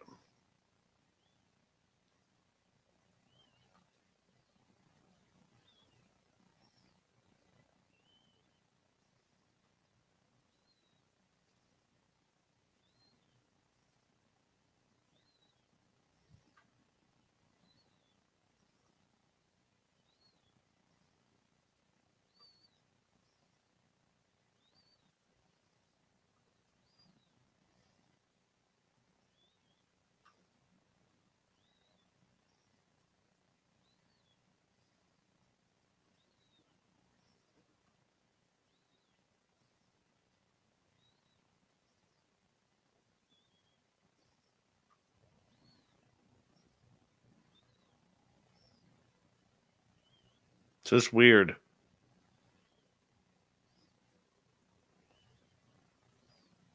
I don't think it's predatory. I don't think it's a bear. You would have heard a bear. Joe, you would have heard a bear. You wouldn't have heard a cat. Bears are loud.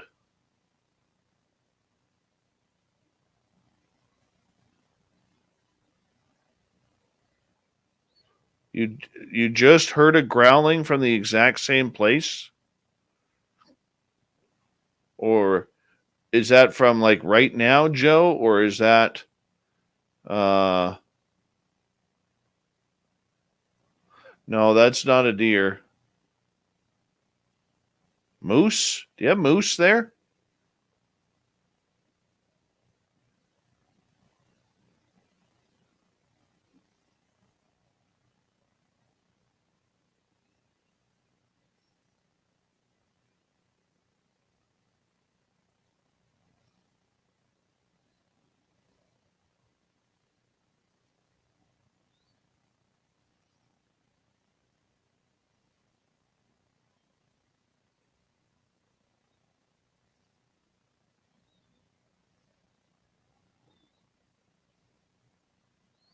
Oh, your friend is back. You need a flashlight, Joe. Joe, I'm going to send you the link. You got to hook up with us here. I'm going to send you a link. You got to oob it up with us.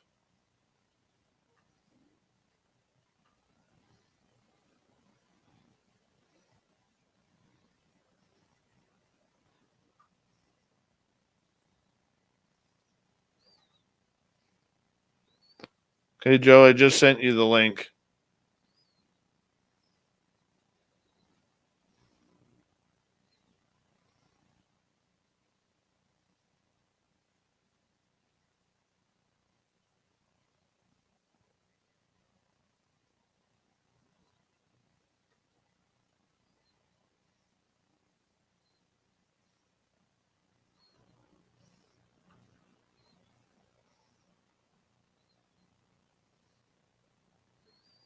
It could have been Fap's head.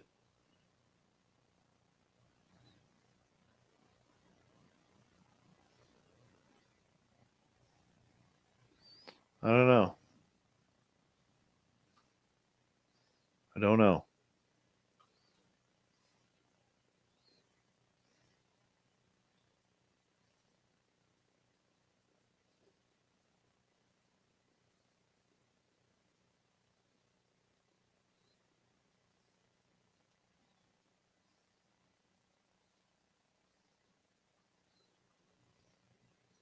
See if Joe comes in before we shut this down.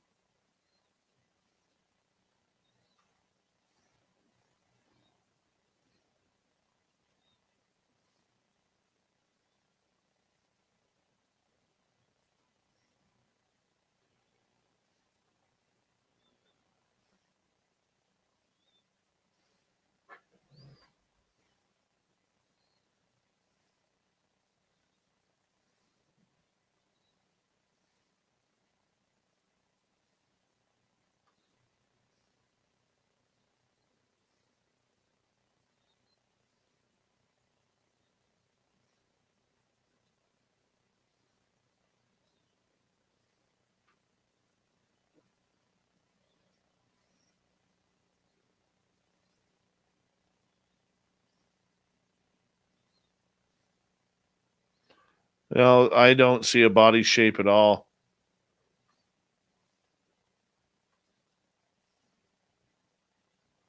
Oh, for God's sakes, really?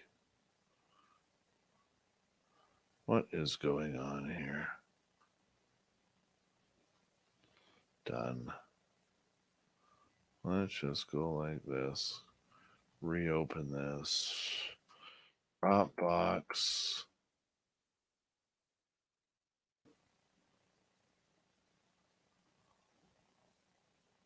See if that works.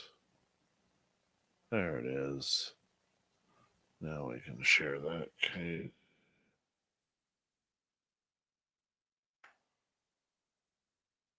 My God, that wasn't that hard, was it? No.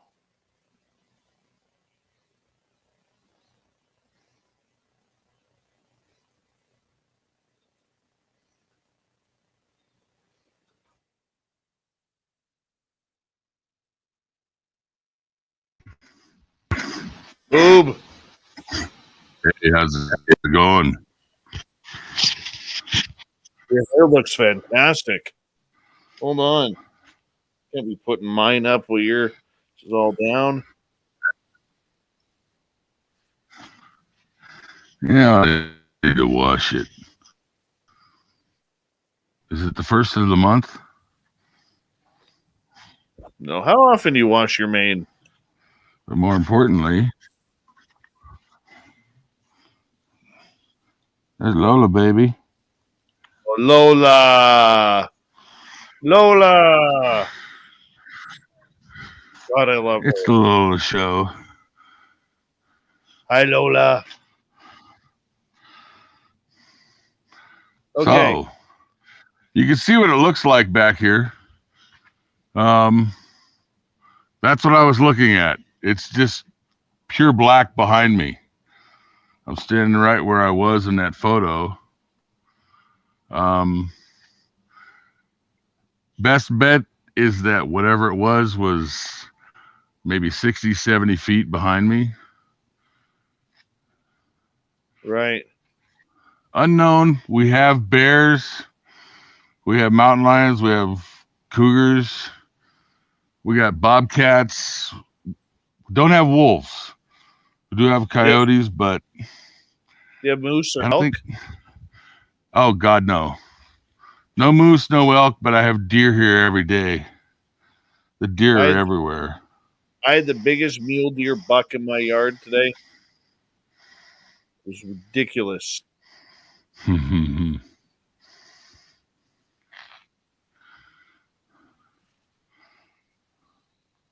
it looks like my phone's dying. Damn. Yeah, I'm down to 5%. Hold on a minute.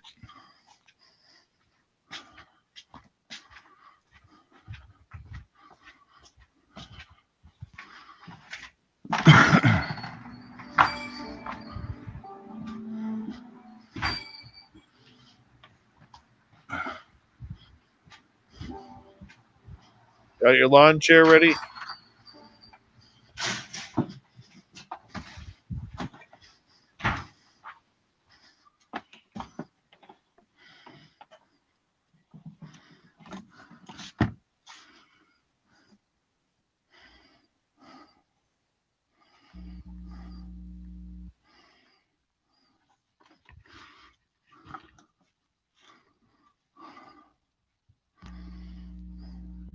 There we go. Plugged in. Right at 4%.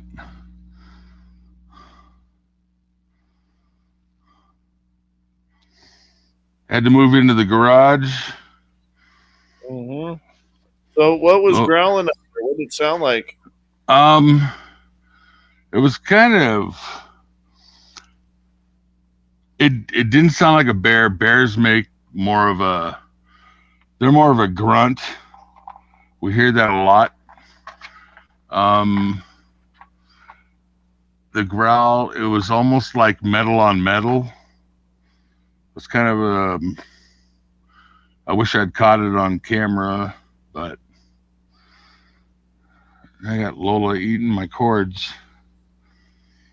Stop that. You are an absolute wimp to that puppy. Oh, this dog is everything to me. And, you know, if Bigfoot tried to get it, the mountain lion tried to get it, I'd dead meat because I'd be doing everything I can to protect her. Oh, she's a doll. And she's destroying my cords. she's a sweetheart. She's a sweetheart. Ow. She's a sweetheart until she turns into a baby shark. There we go. I guess I'm just going to have to get down here with her. See that? Biting me? Vicious. Vicious. So, any questions? I can't see the chat room at all. Bear with me.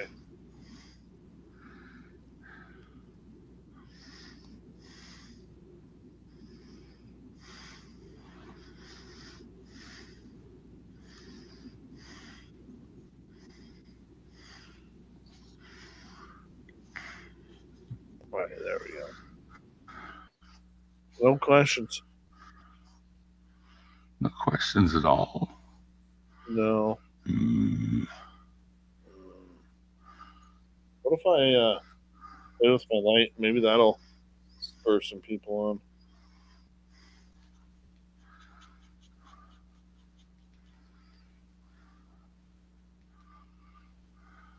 Blue. It's weird. From the corner of your eye, it looks blue. You look. Really? You look at it. It looks white. All right. How's that? Nope. Well, Oob, I'm gonna go get into bed here. Got to get my son ready for school in the morning. All right, you do that. I'll take care of Lola, and if anything shows up, I've got a brand new game camera out there, and I'll let you know what happens. Are you checking your game camera tomorrow? I'll check it tomorrow. All right, buddy. Let me know. Later. Here, everyone. Tomorrow night everybody. Tomorrow night on the show, we have Marla Ventura Yes, the lovely and back. The lovely and talented Varla is back. We'll see you all tomorrow night, and then we'll have a special roundtable on Friday, and we're going to go right now because it's time to leave. Time to say goodnight. Later, everybody.